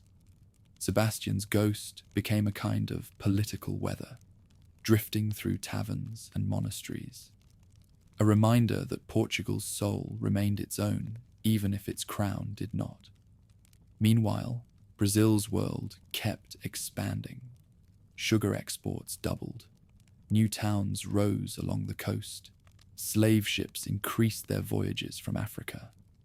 The colony's capital, Salvador, glittered with churches built from lime and coral stone, their interiors lined with gold leaf hammered by African hands. Processions filled the streets with incense and music. For Lisbon, Brazil was the empire's beating heart, the colony that paid for Europe's wars. Yet distance bred difference. Planters grew wealthy, their sons educated in Coimbra, but returning with the arrogance of landowners who had never seen the homeland. The Atlantic no longer separated mother and child. It divided them. By the turn of the century, storms of politics and prophecy mingled in Portugal's air. Famine struck the countryside, and trade slowed as Dutch blockades choked Atlantic routes. Pirates haunted the Azores, seizing the treasure fleets from Brazil. Lisbon's splendor dulled. Its warehouses stood half empty. The Spanish court demanded more soldiers and sailors for its wars, stripping Portugal of the men who might have rebuilt it. Each absence deepened the silence of a country that had once filled the world with its voice. Still, the empire endured by habit. Governors in Goa and Bahia ruled in the king's name, but answered to their own reality. They negotiated with local powers, managed alliances, and kept the system running through compromise. The ocean, vast and restless, continued to connect everything. Across it traveled sugar and silver, faith and rumor, memory and hope. Portugal lived within that motion, surviving by the momentum it had created centuries before. By 1610, the Iberian Union seemed permanent. The two crowns shared armies, churches, and bureaucracy, yet their hearts beat to different rhythms. Spain fought for domination in Europe. Portugal still listened to the sea. Though ruled by another's monarch, its sailors charted new waters. Its merchants bartered in ports from Brazil to Bengal, and its priests wrote letters that turned geography into scripture. The body of the kingdom was bound to Madrid, but its spirit remained ungovernable. In that contradiction lay the quiet endurance of a nation that refused to vanish. The world it had discovered was now discovering itself through others, yet Portugal's name still clung to the winds and maps of every ocean. Beneath the shadow of empire, the old dream persisted, a dream of distance mastered, of faith carried beyond sight, of a small land whose greatness had never depended on size. The age of conquest had passed into memory, yet memory itself had become Portugal's last empire, vast as the sea and no less enduring. By the 17th century, the union with Spain had aged into habit. Kings changed in Madrid, but Portugal's reality remained. Its name carried weight, its flag did not. The fleets still left Lisbon each spring, their holds filled with sugar from Bahia and silver from Angola, yet their profits vanished into Spanish wars. The country that had once shaped the world was now one province of another man's ambition. beneath the surface, discontent spread like slow fire. The old nobility resented Spanish governors who spoke little Portuguese and understood less. The merchants cursed the embargoes that barred them from trading with Protestant nations. The Dutch, shut out of Iberian ports, struck directly at the source of wealth. In 1605, they seized Ambon and Tidore in the Spice Islands. A decade later, they blockaded Goa and raided the coasts of Africa. In the Atlantic, they captured Elmina, São Tomé, and parts of Angola. To strike Spain, they plundered Portugal. The damage was more than economic. It wounded pride. Lisbon's mariners, heirs of Gama and Albuquerque, watched their legacy unravel at the hands of rivals using their own tools. Better ships, better organization. The same courage, but with purpose unburdened by empire's decay. The Dutch called it trade. The Portuguese recognized conquest. For the first time in 2 centuries, they were being pushed from the seas they had named. In Brazil, the crisis reached the sugar mills.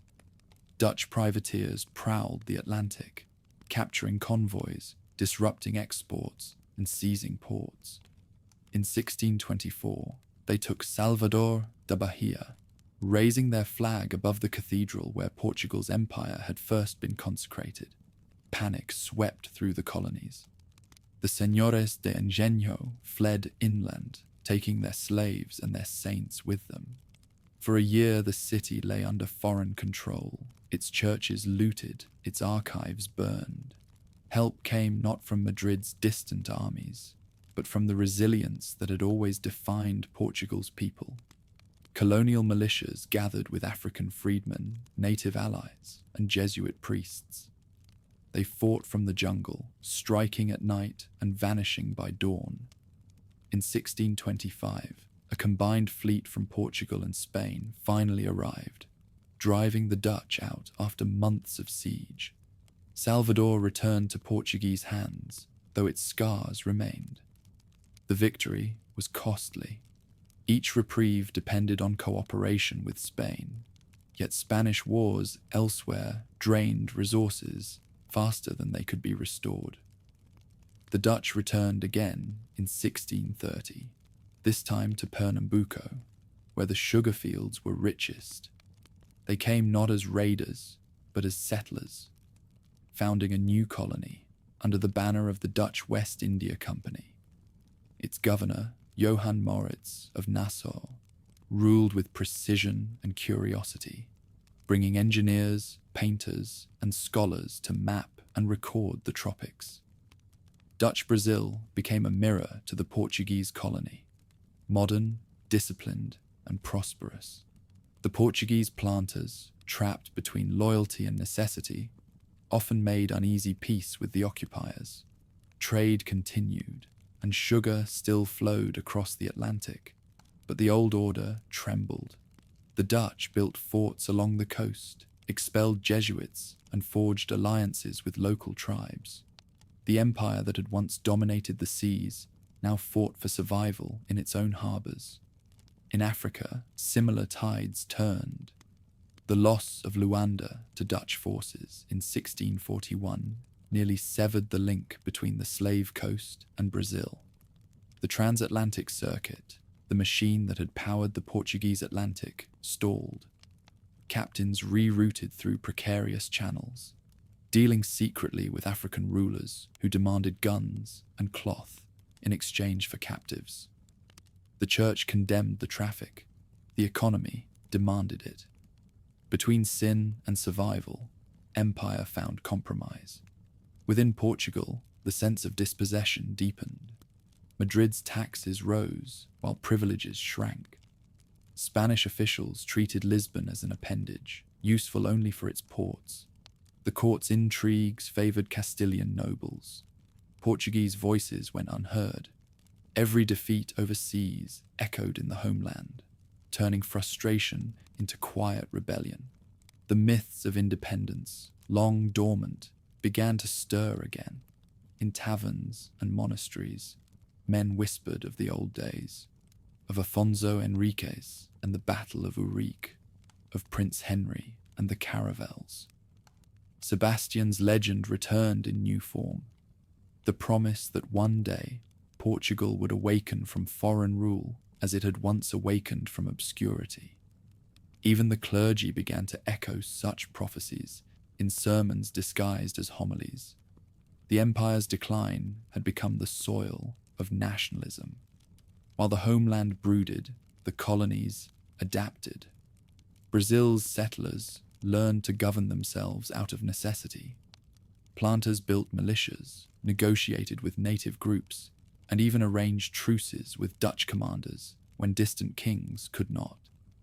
The society that emerged was hybrid and pragmatic, a reflection of its own geography. In Bahia, Catholic processions wound through streets lined with African drummers. In Pernambuco, sugar barons built palaces from stone quarried by enslaved hands. The colony had begun to think of itself as a world complete, yet the dream of independence never died. In 1640, opportunity arrived like a sudden wind. Spain was exhausted from decades of war, rebellions in Catalonia, enemies in Flanders, and rivals across the seas. Its treasury was drained, its armies stretched thin. In Lisbon, a circle of conspirators decided the moment had come. Among them stood nobles, clergy, and merchants, united by loss and memory. They moved on the 1st of December, seizing the royal palace, imprisoning the Spanish governor, and proclaiming João, Duke of Braganza, as king. The revolution was swift and bloodless. When the bells of Lisbon rang that morning, they announced not revolt but resurrection. Crowds filled the streets, shouting the name of João IV, the restorer. For the first time in 60 years, Portugal had a native king. Spain's soldiers, scattered across its distant wars, could not return in time to crush the uprising. A new banner rose above the towers of the Jerónimos monastery, and with it, the ancient pride of a nation reborn. The Restoration War that followed lasted 28 years, a slow conflict fought as much with diplomacy as with muskets. Portugal's survival depended on alliances, with France against Spain, with England through marriage and trade. The new monarchy balanced caution and courage, sending envoys to every court that might recognize its independence. Across Europe, weary of Spanish dominance, the great powers welcomed another counterweight. In the colonies, loyalty shifted as swiftly as the wind. Brazil, whose wealth sustained the realm, pledged allegiance to João IV. Governors there raised the old flag over forts and churches, declaring that the Atlantic Empire belonged once again to its rightful crown. The news spread across oceans through sermons, songs, and sails. Even in the Far East, at Goa and Macau, the announcement was received with muted hope. Portuguese captains toasted their restored king in taverns along every coast they still controlled. The fight to reclaim the lost empire unfolded on many fronts. In Africa, forces loyal to Braganza retook Luanda in 1648, aided by soldiers and settlers from Brazil. The operation, commanded by Salvador Correa de Sá, symbolized the new interdependence of the Atlantic world, a colony rescuing its mother kingdom's dominion. The same year, Dutch garrisons in Brazil began to collapse under guerrilla warfare, led by Luso-Brazilian militias and their African and indigenous allies. The recapture of Recife in 1654 would complete what began in those years, a reversal of fortune that restored the Atlantic balance to Portuguese hands. But in 1640, all of that was still future. The moment was fragile, the outcome uncertain. João IV faced an empire frayed by distance, a treasury emptied by foreign kings, and a people weary of faith's cost. Yet something deeper had been restored, the belief that Portugal's fate remained its own, the same stubborn confidence that had carried caravels around the Cape now sustained a nation through exhaustion. The rebellion's success owed less to armies than to memory. The empire's farthest outposts, built by men who had lived and died for centuries in isolation, still thought of themselves as Portuguese. Their loyalty was not to Madrid's bureaucracy, but to the stories of discovery, to the idea of a small land capable of vast deeds. That imagination proved stronger than occupation. When the first fleet bearing the Braganza coat of arms sailed from Lisbon, its destination was neither Goa nor the Azores, but the future itself. The ships carried not gold or sugar, but the emblem of continuity, the faith that Portugal's name would endure. By the close of 1640, cannon fire echoed from the fortresses of the Tagus, but this time it celebrated liberation. The bells that once tolled for Sebastian's ghost now rang for something real. The kingdom had reclaimed its breath after a generation of silence. The Portuguese Empire stood battered, diminished, and scattered across oceans, but it still existed. From Bahia to Luanda, from Goa to Macau, its echoes answered the call of home. In the long twilight of empire, Portugal had rediscovered the virtue that had once made it immortal, the will to begin again. Freedom had returned to Portugal, but it came wrapped in exhaustion. The bells of Lisbon rang for King João IV, the restorer, yet the air they filled was weary from decades of silence. The city's towers were weathered, its treasury empty, its navy scattered across oceans that no longer recognized its flag. The empire Portugal had reclaimed was not the radiant order of Manuel's time. It was a mosaic of battered fortresses and forgotten colonies, held together by habit and hope. The task ahead was not to discover the world again, but to remember how to hold it. João knew that victory meant survival, not expansion. His first acts were not proclamations of glory, but letters to governors across the seas, reminding them that Portugal lived.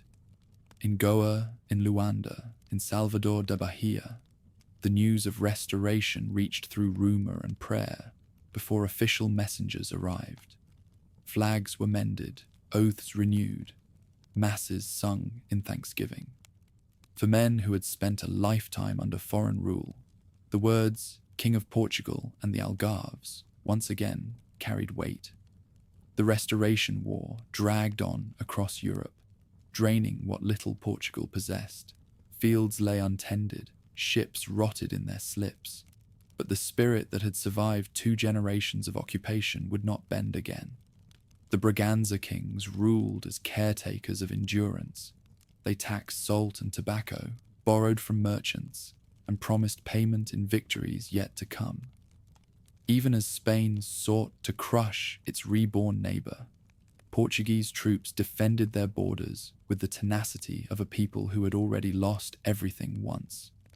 Across the Atlantic, Brazil's plantations continued their rhythm, indifferent to the crowns that rose and fell in Europe. Sugar was still gold, and its profits, even reduced by war, kept the realm afloat. Governors in Bahia and Pernambuco raised militias to repel Dutch attacks, their loyalty to the Braganza line affirmed through the familiar ritual of survival. When Salvador Correa de Sá recaptured Luanda in 1648, the chain of the Atlantic, Brazil to Africa, Africa to Lisbon, was restored. The empire's arteries beat again, however faintly. The peace with Spain came in 1668, when exhaustion defeated ambition on both sides. The Treaty of Lisbon confirmed what the people had already declared. Portugal was independent. The victory was quiet, lacking parades or trumpet calls, but its meaning reached deeper than conquest. For the first time in centuries, Portugal's fate belonged only to itself. Freedom, however, revealed fragility. The old centers of wealth, Goa, Malacca, Ormuz, had faded into memory. The Indian Ocean, once a Portuguese lake, belonged now to the Dutch and the English. Lisbon's galleons, built for glory, could not compete with the sleek merchant ships of Amsterdam or London. The empire's center of gravity shifted toward the Atlantic, toward the plantations that grew richer even as the homeland grew poorer. In Brazil, the balance of power changed. The planters, emboldened by distance and profit, began to act as masters not only of their estates, but of their provinces. The Jesuits, guardians of both conscience and control, fought to restrain their cruelty and protect the remaining native populations. The struggle became open warfare in some regions, with missions burned and priests expelled. The colony was no longer an outpost. It was a civilization, and its contradictions mirrored those of Portugal itself. Faith and greed, mercy and domination, bound into one destiny. In Africa, Luanda and Benguela supplied Brazil's mills with captives drawn from the interior. The slave trade reached its cruel maturity during these years, systematized by royal charter and financed by Lisbon's merchants. The Atlantic had become an empire of motion, its ships sailing in endless triangles, carrying goods, people, and power between continents that could no longer exist apart. Each voyage strengthened the economy while hollowing the conscience of the realm. João's successors faced a different world. Afonso VI, born sickly and ill-prepared, reigned in name while ministers ruled in his stead. Under them, Portugal's diplomacy matured into pragmatism.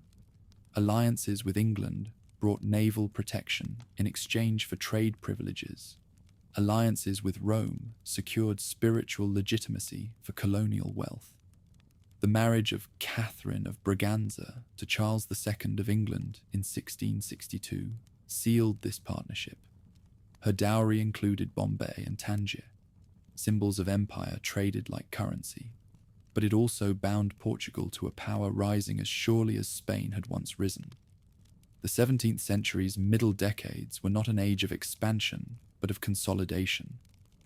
Lisbon learned to govern through distance.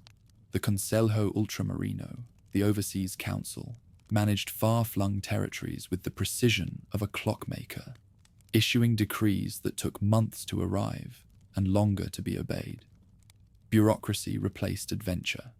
The language of empire shifted from the poetry of discovery to the prose of administration. Yet beneath the paper and ink, the same restlessness stirred. Goa remained the crown's eastern citadel, still proud, still glittering, though its harbour now saw more Dutch and English sails than Portuguese. Its viceroys ruled like monarchs over a diminished realm, presiding over courts where Indian princes, European merchants, and Jesuit scholars debated in a dozen tongues. Christianity, long since rooted there, had grown its own branches. The churches of Goa shone with gold leaf, while outside their walls, the spice markets thrived as they always had, indifferent to any flag. In Macau, at the edge of China, Portuguese merchants maintained a fragile enclave of trade and translation. Jesuit scientists taught astronomy to Ming officials, and scholars sent letters home describing a civilization older and more intricate than Europe's. Portugal's empire had become less a chain of conquest than a web of contact. It survived not through force, but through fluency, its ability to listen, adapt, and trade. At home, the Braganza court sought to rebuild a kingdom worthy of its history. The reconstruction of Lisbon's waterfront brought order to the chaos of its docks. The gold from Brazil's sugar and Angola's slaves financed new palaces, though each gleam of marble carried the echo of distant suffering. Portuguese art and music flourished again, steeped in the melancholy that came to define the nation's soul. Saudade, the longing for what had been and might yet be. By the 1680s, the Atlantic had become Portugal's true dominion. The Indian Ocean was lost, but the western seas were thriving.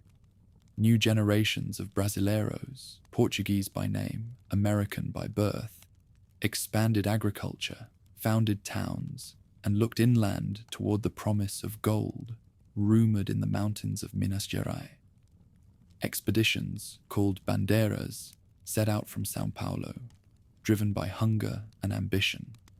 They crossed forests, rivers, and savannas, capturing native peoples and searching for veins of metal that glinted in the sunlight. Most returned empty-handed. A few returned rich enough to alter history. The discovery of gold in Brazil's interior at the century's close transformed both colony and crown. The streams of Minas Gerais ran with dust that turned to coins in Lisbon's mint. A new tide of wealth poured across the Atlantic, reviving the old illusion that Providence still favored Portugal. Yet prosperity brought dependence. The monarchy became addicted to gold as once it had been to spice. The city glittered again, but the kingdom beneath it remained brittle. In those years, Portugal's identity settled into something durable and paradoxical. A small nation that thought in continents, a kingdom bound by the sea more tightly than by land. The empire no longer expanded by conquest. It endured through connection. Its ports were outposts of exchange where African, European, and Asian lives intertwined. Its faith traveled farther than its armies. Its people, scattered from Goa to Bahia, carried the same language as a thread through the vast fabric of the early modern world. Yet behind the triumphs lingered fatigue. The empire that had once been the cutting edge of history was becoming a relic of its own invention. England and Holland controlled the oceans through fleets Portugal could no longer match. Spanish silver and French industry dominated Europe's markets. Lisbon's wealth, gleaming in its churches, masked dependence on foreign allies. But decline came quietly, disguised as stability. The Braganza kings ruled with measured dignity, content to preserve what remained rather than gamble for what was lost. When the 17th century ended, Portugal stood at a strange equilibrium. The wars were over, the frontiers fixed, the routes across the Atlantic secure. The empire stretched from Africa to Brazil, from Asia's fringes to the Azores, a constellation of ports linked by faith, trade, and memory. It no longer dictated the edge, but still shaped its rhythm. The world it had once discovered now revolved to patterns it had set in motion long ago. In the echo of those tides, the Portuguese spirit endured, patient, devout, resilient, and quietly proud. A century after restoration, the dream that had begun in a boy king's rebellion at Urique still carried the weight of continuity. The age of discovery had faded into history, but discovery itself had changed form. It lived now in survival, in the ability of a small nation to remain visible in a world it had made vast. The dawn of the 18th century found Portugal both rich and restless. Gold from Brazil poured into Lisbon in torrents, carried by fleets that glittered on the Atlantic like moving fortresses. The kingdom had not known such prosperity since the days of Manuel the Fortunate.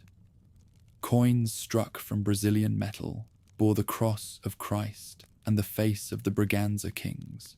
Chalices, crowns, and altarpieces gleamed with the same distant light. Lisbon became the envy of Europe, a capital rebuilt in marble and music. Yet beneath the splendor, the old fragility persisted. The gold that dazzled the court dulled the will to create. Mines in Minas Gerais supplied the crown with inexhaustible wealth, but they drained the colony's labor and Lisbon's conscience.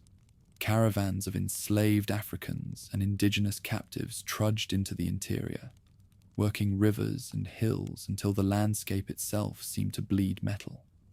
Each ounce of gold carried the silence of those who had dug it. The discovery reshaped Brazil. Villages that had once clung to the coast now swelled into cities deep in the mountains. Ouro Preto, Mariana, Sabará. Roads carved through the wilderness linked the mines to the ports of Rio de Janeiro and Bahia. Taverns, chapels, and markets multiplied overnight, creating a civilization born from dust and desire. Alongside the miners came priests, tax collectors, and smugglers. Every fortune attracted its shadow. The crown demanded its share through the quinto, a royal fifth on all extracted gold. To enforce it, soldiers patrolled the routes, searching for contraband and rebels. The riches changed the balance of empire. Rio de Janeiro, once a provincial harbour, replaced Salvador as the colony's capital. Its bay, sheltered and deep, became the centre of an Atlantic system where everything converged. Gold from the mines, sugar from the plantations, slaves from Angola, merchants from every coast of Europe. From there, fleets sailed for Lisbon twice a year, escorted by warships against pirates who haunted the mid-ocean routes. The journey became the artery of empire, its rhythm so steady that time itself seemed to move with it. In Lisbon, the influx of gold transformed life and imagination. Churches rose in Baroque splendor, their interiors a riot of gilded wood carved into visions of paradise. Music filled their naves, candles reflected on altars covered in the very metal, mined by hands that would never see them. The streets gleamed with new palaces, and the royal court lived as though wealth were eternal. But fortune is a tide, and it carries arrogance before ruin. When João V took the throne in 1706, he saw himself as God's chosen monarch, a second Solomon ruling a kingdom blessed with inexhaustible treasure. He spent freely on art, on cathedrals, on alliances with Rome that flattered his piety and emptied his treasury. His reign produced beauty on a scale Portugal had never seen. The vast Mafra Palace, the luminous tiles that covered Lisbon's facades, the libraries that housed the wisdom of a global empire. Yet for every masterpiece raised in stone, ships rotted in harbours, soldiers went unpaid, and industry languished. Beyond the palaces, the world was changing. England, once Portugal's junior ally, now ruled the seas. Its merchants dominated Atlantic trade. Its navy protected Portuguese convoys in exchange for control of commerce. The Treaty of Methuen, signed in 1703, bound the two nations together through mutual dependency. English wool for Portuguese wine, English protection for Portuguese obedience. The alliance preserved the empire, but mortgaged its autonomy. Lisbon's prosperity came increasingly through British markets and British ships. In Brazil, prosperity bred tension. The goldfields drew thousands. Adventurers from Portugal, free men of colour, escaped slaves, and opportunists of every kind. Camps turned to towns, towns to cities, and with growth came rivalry. The colonial authorities struggled to control populations that felt more Brazilian than Portuguese. When the crown tightened taxation, miners rebelled, leading to uprisings that foreshadowed greater unrest. The most famous, the Inconfidencia Mineira of 1789, dreamed of independence in words learned from the Enlightenment and the revolutions across the Atlantic. Its leaders, poets, officers, intellectuals planned to found a republic in the mountains. The conspiracy was crushed, and its poet hero, Tiradentes, hanged as a traitor. Yet his execution marked the birth of another idea, that Brazil was no longer a colony, but a country waiting for its name. The empire's contradictions multiplied. While Lisbon basked in the glow of Brazilian gold, the rest of the overseas world faded. In Africa, Portugal's presence narrowed to a handful of fortified ports: Luanda, Benguela, Mozambique. In Asia, Goa remained nominally powerful but isolated, its glory reduced to memory and marble. Macau survived by diplomacy and trade, a fragile outpost sustained by China's tolerance. The old dream of a universal empire had condensed into two pillars, Brazil and the slave trade that fed it. Then, in 1755, the illusion of permanence shattered. On All Saints' Day, as the faithful filled Lisbon's churches, the earth convulsed. The city collapsed in minutes, roofs crashing into sanctuaries, fires consuming streets, tidal waves drowning those who fled to the river. Tens of thousands perished. The capital of empire became a ruin of smoke and ash. For survivors, it felt like divine judgment on centuries of pride. From the rubble rose the figure who would remake the kingdom, Sebastião José de Carvalho e Melo, later the Marquis of Pombal. Cold, brilliant, and ruthless, he rebuilt Lisbon with stone and reason. Streets were laid in grids, buildings rose with equal facades. Superstition gave way to order. His reconstruction turned catastrophe into rebirth. But Pombal's reforms reached beyond architecture. He sought to rebuild the state itself, centralizing power, modernizing administration, and curbing the influence of the church. Under his direction, Jesuit missions in Brazil were suppressed, their lands seized for the crown. The Society of Jesus, once empire's conscience, was accused of rebellion and expelled in 1759. Pombal's rule replaced spiritual authority with secular control, pushing Portugal toward the Enlightenment while leaving it haunted by the loss of faith's old cohesion. He encouraged science, industry, and education, believing reason could succeed where devotion had failed. Yet his vision carried the same flaw as every reformer's. He mistook power for permanence. By the late 18th century, Portugal had regained its capital, but lost its confidence. The gold shipments dwindled as the mines declined. European wars disrupted trade, and English merchants dictated prices in Lisbon's markets. Brazil remained loyal but restless, its elites enriched and impatient with distant rule. The empire was still vast, but its heart had slowed. Pombal's successors lacked his energy.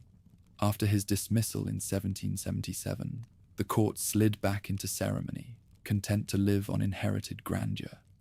The Queen, Maria I, ruled with genuine piety but fragile mind, while her ministers watched Europe unravel in revolution and war. The Napoleonic storms gathering across the continent would soon reach Portugal's shore. In Brazil, meanwhile, the colony matured into a civilization of its own. Baroque cities bloomed in the interior, their churches carved by artisans who mixed European design with native imagination. Scholars founded academies, and poets wrote verses that blended classical form with tropical color. The colony's wealth financed art, learning, and a sense of self that no longer looked only toward Lisbon. Across the Atlantic, a new world had learned to exist without waiting for permission. The century closed, with Portugal caught between its glorious past and uncertain future.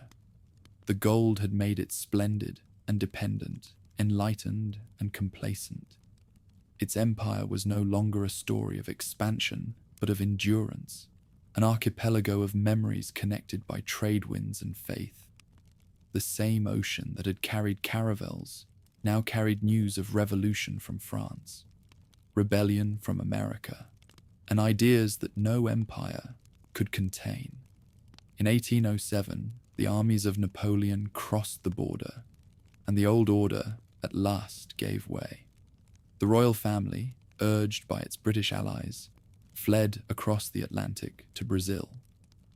As Lisbon's harbour filled with enemy sails, the court embarked for Rio de Janeiro, the first capital of Europe to abandon the continent for its colony. The ships disappeared into the same ocean that had once carried discovery, conquest, and gold. The departure was more than escape. It was transformation. The kingdom that had taught the world to sail was now carried by the very winds it once commanded. On that voyage, the empire turned inside out. The colony became the center, the homeland its shadow. The journey closed 3 centuries of ambition and began the age of reckoning. Portugal, small and enduring, had survived kings, earthquakes, and decline. It had crossed every horizon the world could offer and found itself reflected there. The age of discovery was long past, yet the desire to begin again still followed every ship that left the Tagus, vanishing toward another dawn. Winds rose over the Tagus in November 1807, as the royal fleet slipped away under leaden skies. Within its holds sailed the crown, the court, and what remained of Portugal's faith in its own endurance. Cannons echoed faintly from the coast, the sound of an age ending. Behind the ships, Lisbon disappeared into rain. Ahead waited the ocean that had once carried discovery and conquest, now bearing exile. For weeks the fleet fought storms and hunger, drifting through gales that scattered its formation. When at last the convoy reached the Bay of Guanabara, the tropics opened before it like a reprieve. Rio de Janeiro, a city of merchants and sugar warehouses, became the new capital of a European empire displaced across the Atlantic. Palaces were improvised from manor houses. Officials disembarked with ceremony that tried to disguise desperation. The court had fled as refugees, but arrived as rulers. João, hesitant by nature yet surprisingly capable, governed from his borrowed throne with the caution of a man who had survived humiliation. He decreed Brazil's ports open to all friendly nations, shattering centuries of economic confinement. British merchants flooded into Rio, their flags fluttering over new customs houses, their influence expanding with each loan extended to the crown.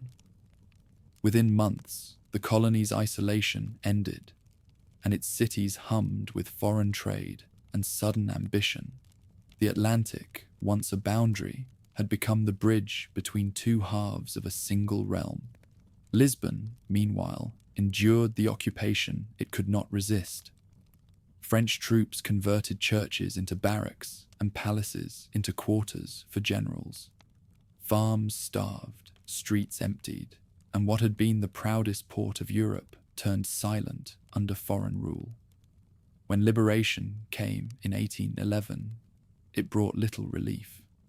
Portugal had become a country without a monarch and an empire governed from afar. In Rio, the shift felt like sunrise after centuries of twilight.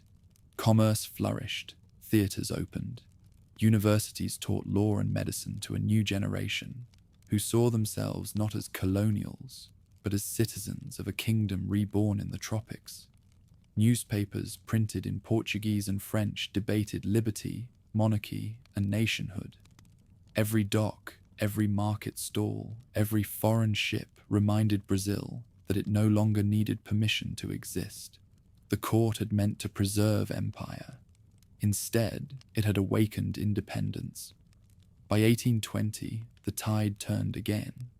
Revolutions in Spain and the reverberations of Napoleon's fall ignited unrest across Europe. Portugal's merchants, long excluded from the prosperity of Rio, demanded the king's return. Troops mutinied in Porto. Constitutionalists marched under banners of reform.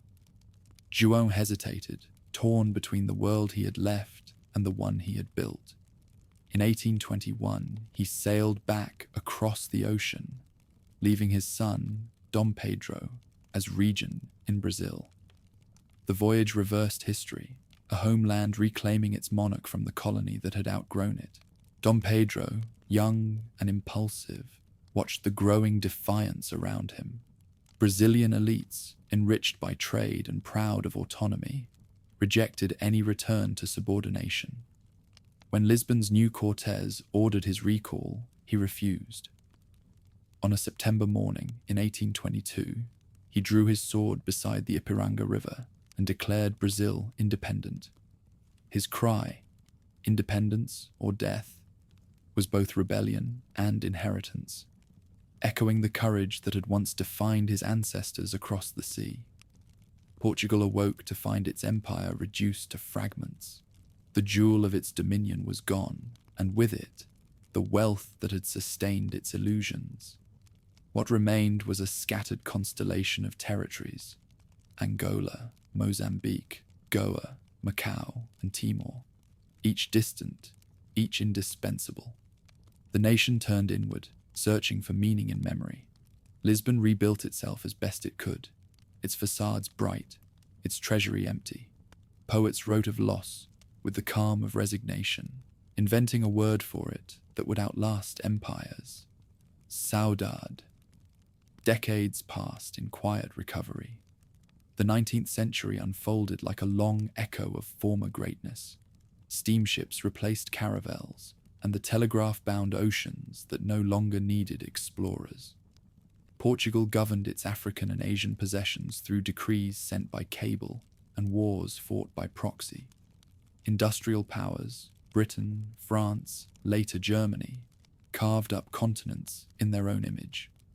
Amid these giants, Lisbon claimed a moral heritage as Europe's oldest empire, guardian of a civilizing mission rooted in faith and language. It was pride built on dust, but it endured. Under King Pedro V, and later his successors, the monarchy tried to reform without losing its sanctity. Railways crossed the countryside, schools opened, politics turned restless. The Republican movements of the late century found inspiration in France and resentment at home. In 1910, a revolution toppled the crown, ending nearly 8 centuries of monarchy. The republic that followed promised renewal, but delivered turmoil. Governments rising and falling faster than tides. Generals ruling where elections faltered. Amid instability, Africa remained the last refuge of empire.